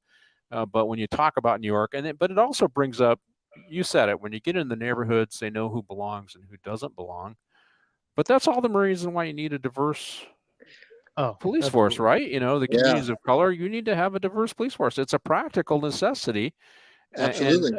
And I'll bring this up. I know it's a little off subject, but they attack us, law enforcement, and say that our war on drugs was racist, that we enhanced the sentencing on crack cocaine for racist reasons. In reality, it was Charlie Rangel that helped push for that. I think it was in '86, and he had the support of most of the Congressional Black Caucus. And crack cocaine at the time was devastating communities of color. And if you were a narco cop and you were a cop of color, you wanted to do something about it because it was killing your neighbors and your friends. Family members were impacted, and so that's a false narrative that's out there. And many African American leaders at the time, and certainly African Americans engaged in law enforcement, saw the devastation that crack cocaine brought to those communities. That's why crack cocaine was given the higher sentences. I'll give you guys narcotics guys a chance to talk about that. Ralph, what do you think? And then we'll go to Carmine. Well, can I say, well, I want to share something with Carmine and you, Pat. So, Carmine's in New York City. So when we were working narco, we had a certain target. We actually had, because we got burned on driving on the freeways and stuff. So I had to contact the military. They put a fixed wing. I don't know if you ever done this with Carmine, but we put a fixed wing up in the air to track this guy for us, and we could lay back way back, in communications, because this guy was slick. This guy was like Frog One, and but that's the reason I bring it up, Carmine. Different terrain in Los Angeles, and outside Los Angeles. It actually went away from coming over the border into San Diego County, and in San Bernardino, Riverside, and eventually in LA County. So it's kind of interesting, different dynamics, different terrain. Yep. Carmine, what do you think? These community colleges were devastated by crack cocaine, and it was a push to do something to save lives, right? It was that I believe towards the probably latter half, middle to latter half of the crack cocaine epidemic is when I signed on to the department.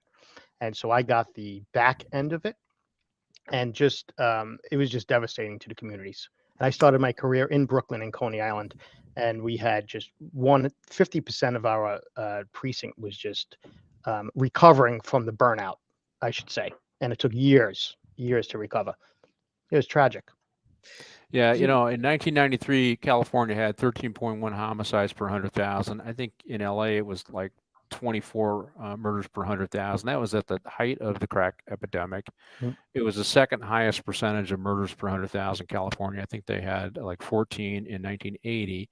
And by 2014, we were down to 4.4. So the tough on crime, the tough on drugs, particularly crack cocaine, these sentencing, the way I talk about it is we don't look at the positive side of all that hard work. We're saying, hey, a disproportionate number of African-American men ended up in prison, but we also saved a lot of lives because a disproportionate number of people living in those community colors were relieved of that burden and that scourge of crack cocaine. We saved a heck of a lot more lives than those people that we put in custody. And I'll give you guys a chance to talk about that. Ralph, what do you think? Thank you for the numbers. And I think back when I was working the field in 81 to 87 after my jail stint. It was a war zone between the Bloods and the Crips in South Central Compton, where I was working. It really broke my heart to see these young men and the mothers coming out, and they're shot over dealing, or even some of the people buying, and then also. It was the young ladies who were strawberries, who were prostitutes, that were getting killed also out there, putting their bodies out there for, buying crack cocaine. It was such a disease. And then there was, what really bothered me the most was these certain leaders of these gangs were making all this, Benjamins and Jacksons, and they didn't care about their own community. They didn't care about anybody. So what you said, though, Pat, I cannot tell you the amount of positive comments from that community with the job that we were doing. We were taking places down or we'd be arresting a guy on a traffic stop, getting a Mac 10 and a big thing of crack cocaine out of it, like this. And, they're looking on the side, and they kind of like, they got that thumbs up like this, like we got the right guy and stuff. And, that recognition made me, my partners and the team out there, we're just working patrol cars, gave us more incentive to do the positive thing for the community. And it had nothing to do about negativity, about being racist. We were trying to protect those people, those communities. And the amount of accolades at Carson Station, we had a African-American captain. He would get all these phone calls and letters and thanking us. And they would say, yeah, one black 6'4" African-American deputy and a short bald-headed guy who talks funny, because I still had a pretty heavy Brooklyn accent at that time, And, those are the things that really solidified we were doing the right thing. Now, we were outnumbered. Yeah, I talk about that, and I get a lot of my statistics from the Manhattan Institute, which is in New York, in New York, Carmine, and I read the War on Cops, and there was another book they just did. I just finished reading out of that, and they help to put it in perspective, a perspective you're not going to see in mainstream media.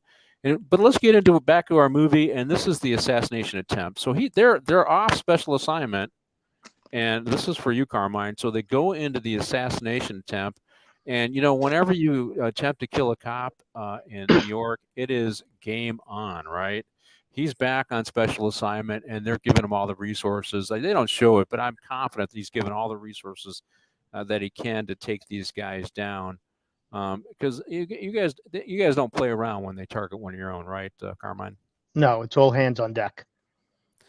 Yeah, and that's what I saw. It's like very quickly. I'm sure that somebody's targeted, and I mean, he's targeted with the rifle. I mean, the head French guy and tells the other guy, yeah, well, we need to take him out. Just in my opinion, just like they did in Marseille in France, they took out the narcotics detective who was following there in France, and now they're going to take out Popeye Joyle. They see him as a threat, and they're basically commenting, well, by the time they figure out who it is and surge these resources, we'll be gone. The guy can't shoot worth hell. I mean, he's on the top of a building. He's got a rifle with a scope. He can't hit anything other than all these innocent bystanders. Right, which is always the case, by the way. Yeah, it's like, oh my God, and how many shots did he take at him? And and the interesting thing is, and he's got this little 2-inch Popeye that he's going to try and take him on with, which is it's a waste of time. And that was a typical gun. What they have them. They have the Chiefs model or something like that. These little 2-inches, which were kind of cool as a back of a gun, but they really weren't a good primary. I actually weapon. still carry that, by the way. Oh, do you really? Yeah, the little 5-shot. I just you got to be close, man, if you're going to hit them with that thing. So you're not going to be taking on a sniper with that, right? No. So, but it is all hands on deck when they target a copper, right? They do. And so interesting. I'll go back to where he is. He's in Coney Island. Right, he's living in the Marlboro housing project. That's where that's taken place. So that's where I was a young cop covering that housing development there. So it kind of hit home, this scene.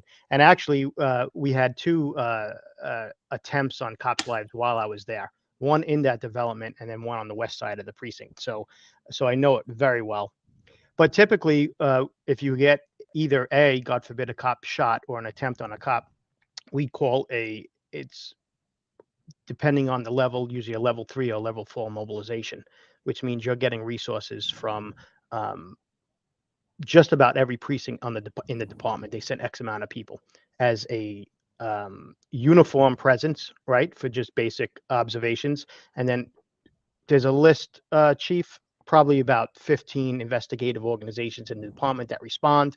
Command center gets set up. These days, a lot different than then, use all resources, aviation, partners like Ralph was talking about from task forces. Everybody breaks out their resources, not just a local department that chips in with this. So it's really, it's a very stressful and sad situation, but afterwards it's remarkable at how the resources come together and everything blends. And within hours, you have a pretty good idea of who did it if you didn't know beforehand, if it wasn't an active case, and what direction they're going in and how they're going to escape and where they're going to, which is typically, Virginia or Pennsylvania, if you live in the 5 boroughs. Well, you take it personal when people try to kill you, and I'll tell this story because it ties into France. I was working the Sunset Strip. I had a trainee, and we had a stolen car. It was a Mercedes, convertible Mercedes, and we go and we enter at the station, and I head out of the sheriff's station in West Hollywood. I hang a right and go up to the Sunset Strip, and I make another right, and in front of the Beverly Sunset was this kind of shipbird motel where they had hypes and prostitutes working out of, and I say, there's the damn car. It's right there, right? I see it, and it's a Saturday night. It's like a black cloud. The Sunset Strip, and Ralph, you can confirm this, is kind of like Times Square. There's all kinds of people all over the place, and I end up, I pull up in front of the car, and I'm in a bad spot. He's facing me. I'm facing him. He's coming out of the parking lot, and I'm right in front of him, but he's got enough room to maneuver, and I'm in front of him. I got my gun out. I'm telling him, put your hands up. He's got a prostitute in the car, and I'm going, oh no, I know what he's going to do, and he ducks, hits the accelerator, tries to run me over. I make a decision: either I shoot or I save my life. Right? I get out of the way.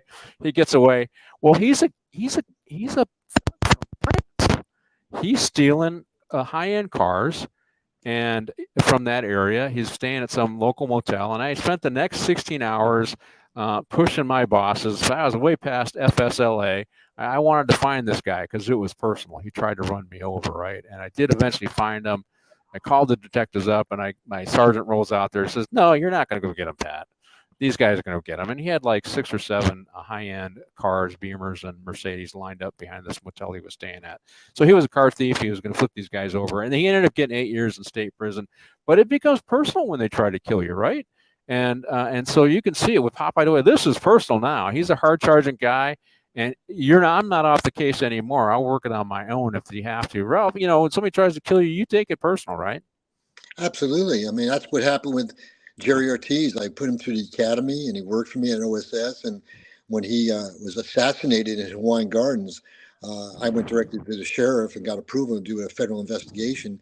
And it was personal, and especially when you meet the mother and the kids and the wife, you take it to heart. But, like I always told my deputies, we could take it to heart, but we have to be in control. We have to be composed. We have to be professional, because if we lose our cool, we get screwed. And I want to make sure we put the screws to the suspect to put him away for life, or even the electric chair, which we did. I don't think we'll ever get the electric chair, not in this state. Well, so, I mean, he does take it personal. In this case, Gene Hackman follows his bad guy, and he chases him across the city, and it leads to one of the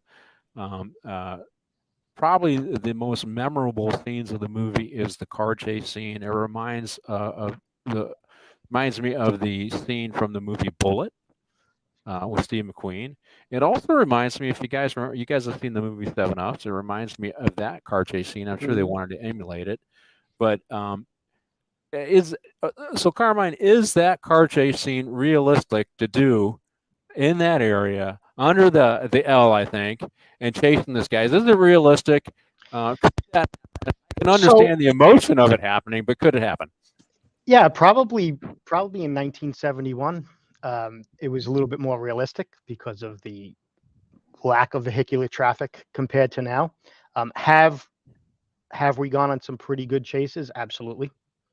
So I can imagine if somebody takes some shots at you, you're not stopping, right? I thought the scene was great. I thought it was hysterical that he commandeered the car and he's wrecking this civilian's car. I just thought it was great. Is it something I would do personally? Back then, probably, right? Now, we have a no chase policy in the city, and there are so many factors that have to be in place in order to chase somebody, right? That you're almost better off not chasing. So realistic back then, I think, sure. Today, no, it's totally unrealistic. The minute you crash once, it's done, I would say, right? If it even gets that far. But given these circumstances, yeah, it's reasonable that a cop gets up, maybe grabs a car and does what he can to stay on the individual until you crash. Sure. Why not? Ralph, what do you think, man? You like the scene, obviously. I love the scene, and Carmine's spot on. And that too, Pat, being, the ranks you came up with the sheriff's department. I mean, I remember being in pursuit in 1981, where we went from Carson to Antelope Valley, which is almost 100 miles, Carmine. But it was at 2 a.m. I mean, but yeah. You're not going to do it in downtown LA when it's everybody's, working and kids and all that stuff. But I love this scene. I love Gene Hackman, his grit. And I love the stunt driver, Bill Hickman, who did the same stunt driving in Bullet. And, I don't know if you noticed, but Bill Hickman played the FBI agent who Gene Hackman called up, and who missed out on the Frog One left. But, I mean, listen, man, that's the ultimate thing that when I saw that, that's why I wanted to become a cop. Oh, there's no bigger adrenaline rush than being in a car chase, unfortunately. Yeah.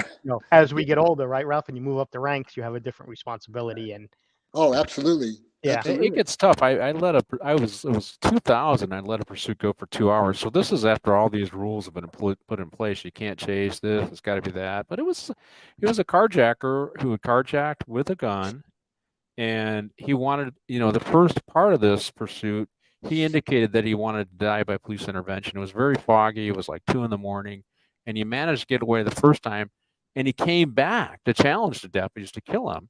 And I decided, okay, well, I'm not going to let this guy go because he could run across some CHP. I don't know if he's got a gun. And so I let it go for 2 hours. And I have to tell you, I thought that was probably the end of my career. I thought I was going to retire as a lieutenant because they discussed it.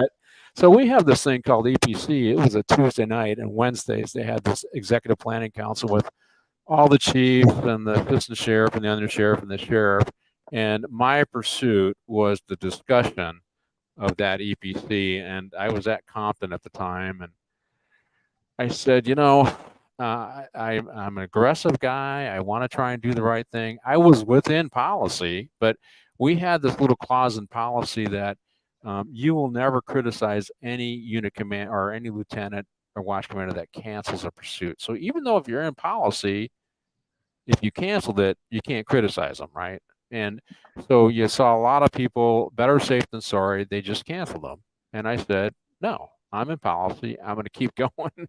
But I definitely felt the pressure, and I was biting my nails there for a couple hours till the guy ran out of gas. Unfortunately, we got him into custody. But it's very challenging to be that tough street cop. But sometimes you got to follow these guys. I mean, somebody tries to kill you, you're going to go to the ends of the earth to follow this guy. And these guys are some bad guys.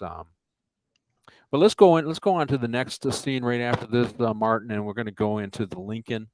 And I kind of want to. So in the real story, they were putting the drugs into cars and they were shipping them over, and they did use a famous person as kind of cover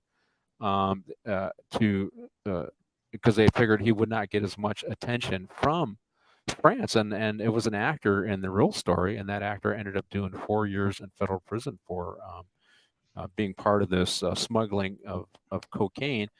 And in the real story, it was a Buick. I looked it up. I'm a Detroit guy, so I saw the front end of that. I realized it was a Buick, and this one was Lincoln, and I really love these old style Lincolns. It was great. They're probably not all that practical for New York at this time because everything's so congested, but it was a beautiful car.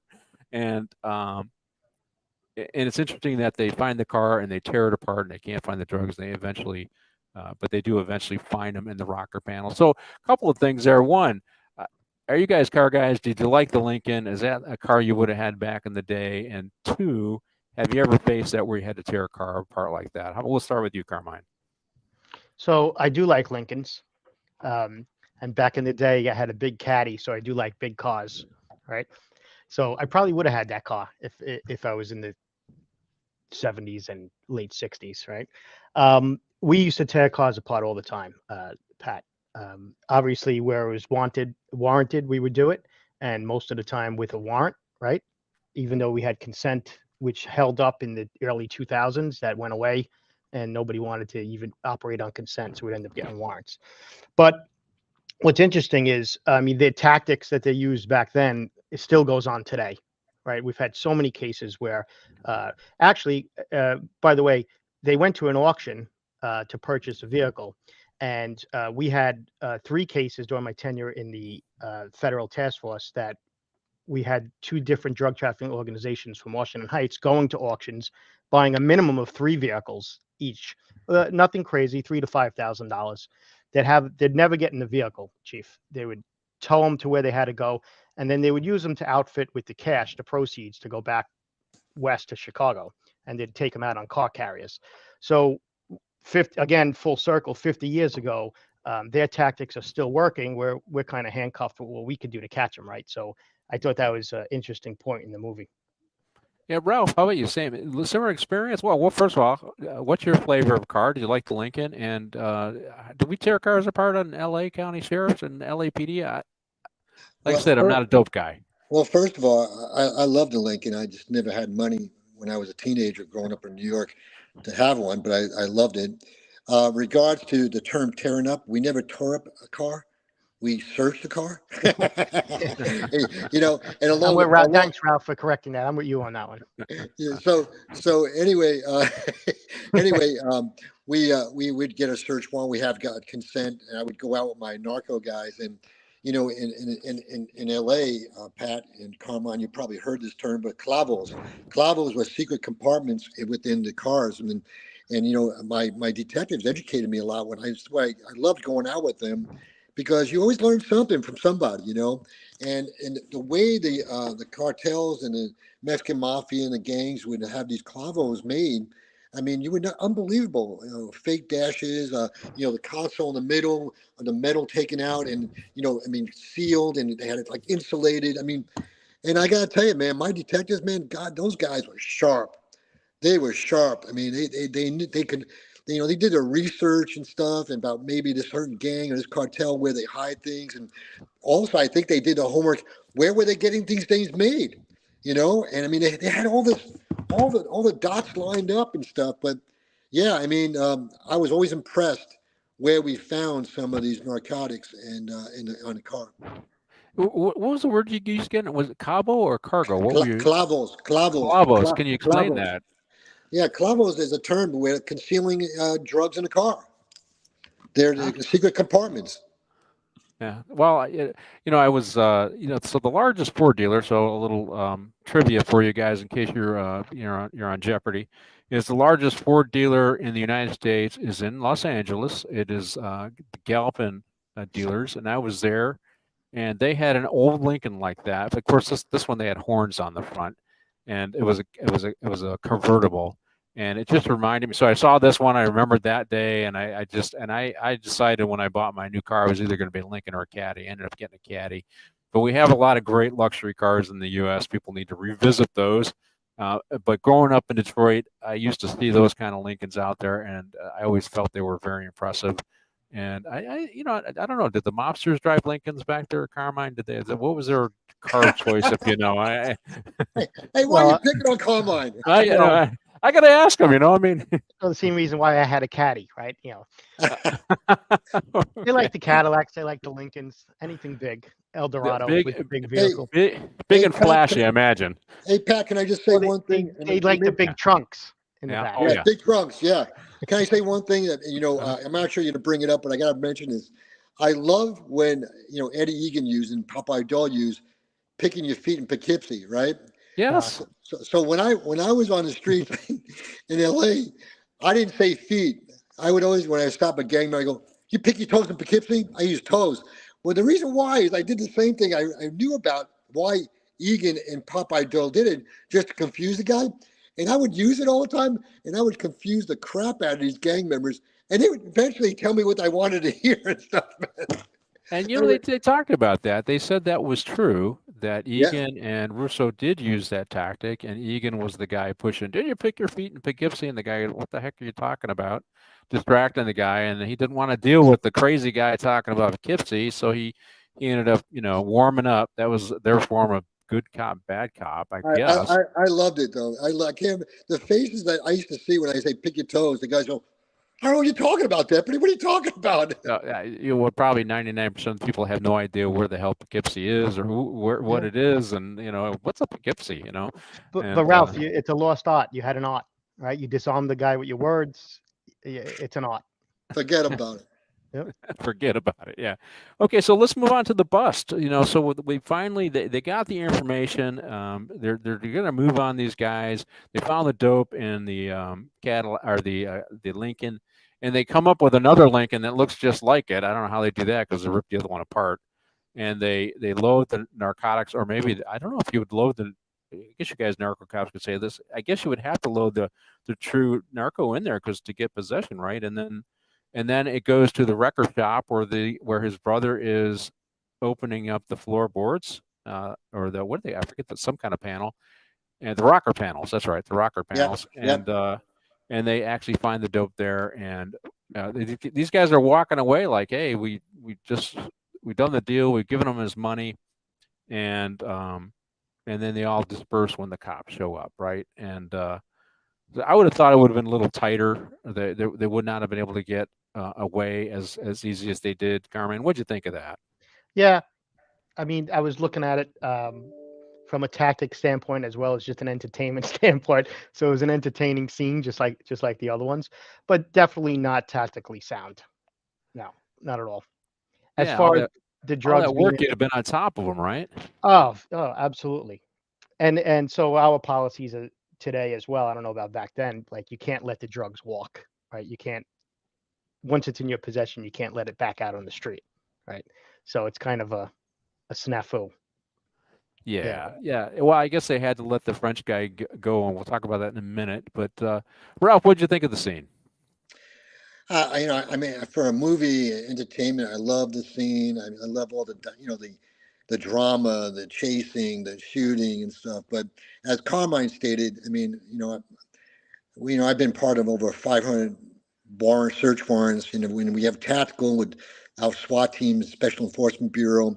I mean, we lock things down. I mean, nobody's going to get out the back, and I mean, but that's part of movies, though. I mean, that's the enjoyment part. And but we try our best, as Carmine did, in our operations to cover all the bases about exit potential escape routes, and we do our research with surveillance of above and all that stuff, and we most of the time we did a very good job of it, and nobody got killed and nobody got injured.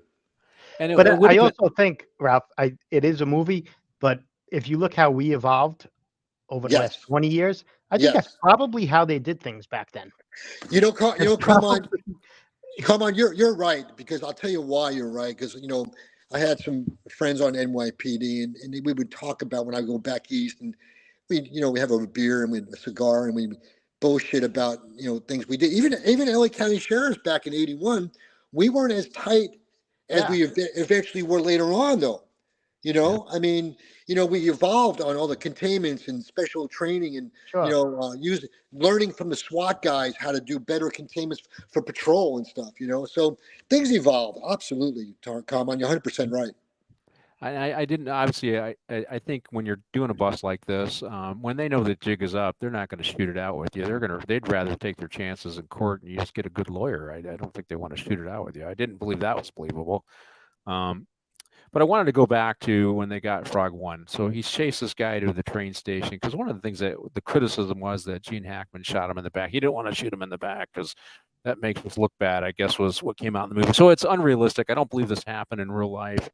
But when somebody takes a shot at you and it's the guy, it's the guy, and you don't know, and he's already shot somebody else on the train. You have to assume that he's armed. Shooting a suspect in the back in those situations, it may not look pretty, but it's not unreasonable, right? What do you think, Ralph? Well, I would have to go back to see the video. Did he turn? Did he face me with a gun in a timing that he was turning to his left to go back up the stairs? Did I shoot at that moment in time Yeah, while he was turning and it caught him in the back? So but guess what? For the movie, it screw it. worked. It worked. It worked. It worked. And that guy had to die either way. Well, he's still a threat to the public, right? I mean, Yeah, I mean, who and knows? he, And you that's know right. that he's the guy that shot at you, right? So, and you have to assume he's still armed. What do you think, Carmine? I agree. I agree. For the movie, it was great. The guy had to die. In fact, this might be why we can't shoot a fleeing felon anymore because of this movie. They might have changed the rules after Yes, this. yes. But yeah, he was all hyped up. And today's day and age, would that happen? No, right? But Yeah. I wasn't surprised when I was watching the movie. I said, he's going to shoot him. He's not going to let him go. Yeah. Well, Gene we'll talk Hackman was about. exhausted, right? He fell to the ground. He was Yeah. exhausted. He just smacked up a car. He was hurt. Um, Bigger threat to the community to let him go. Hey, guys, this is the key. In 1971, we didn't have executive force review, Yes. review and shootings. That's right. We didn't have the rollout teams. We didn't have the DA's rollout team, the Attorney General's rollout team, and stuff. And back then, let's face it, I mean, you blessed a shooting. You killed somebody on a train. He shot at me. It's justified. Did this guy shoot at you? Is he the guy that shot these innocent people near you? Yes. Oh, okay. Well, it's done, right? That's 61. That's 71. That's the way it went. I want to thank you guys for being on the show. I had a great show. I'd like you to stick around for a debrief afterwards. And I want to thank all of the audience that have stuck with us for 2 hours. It was a great movie, The French Connection. You can catch me every Tuesday at 8 a.m. Pacific Standard Time. That would be, I guess, 11 a.m. in New York time. And I don't know what my movie is next week, but it'll still be a good show. We're on Pop Culture Minefield, Morning Coffee with the Chief. And you can catch us on Rumble again, Pop Culture Minefield, Morning Coffee with the Chief. If you're watching us on YouTube, remember to like the video, subscribe to the channel, comment, and share it with a friend. Also, if you're following us on Rumble, do me a favor on that platform, you follow us, and you could like the video, share it with a friend, and also make a comment. And any final thoughts there, Ralph, before we go offline? I want to thank you, and I want to thank Carmine for the short notice and being on. And I want to say one other thing to you, Pat. Carmine, when he had Rafael Ramos, and I forget the other officer's name, killed in 2014, I flew out. Carmine took care of me. Carmine even took me to my home in Greenpoint, Brooklyn, and took a picture of me in front of my apartment at 559 Morgan Avenue. I love you, Carmine. Yeah. Very well. welcome. Carmine, any final thoughts for you on the show? One, did you have a good time? This was outstanding. I had a blast. Ralph, thank you for recommending me to be on the show. And Chief, thank you for hosting. This was a lot of fun. Yeah, and I thank you for indulging me in getting into the issues of the day. I mean, we do have to speak out. Us retired guys need to look out for the men and women that are still working and give voice to their frustrations, because the mainstream media and our political class will not. Having said that, thank you guys for staying with us for 2 hours. And Martin, you can take it away. You guys stick around for debrief. Those sons of bitches. Ma, I'm doing a show.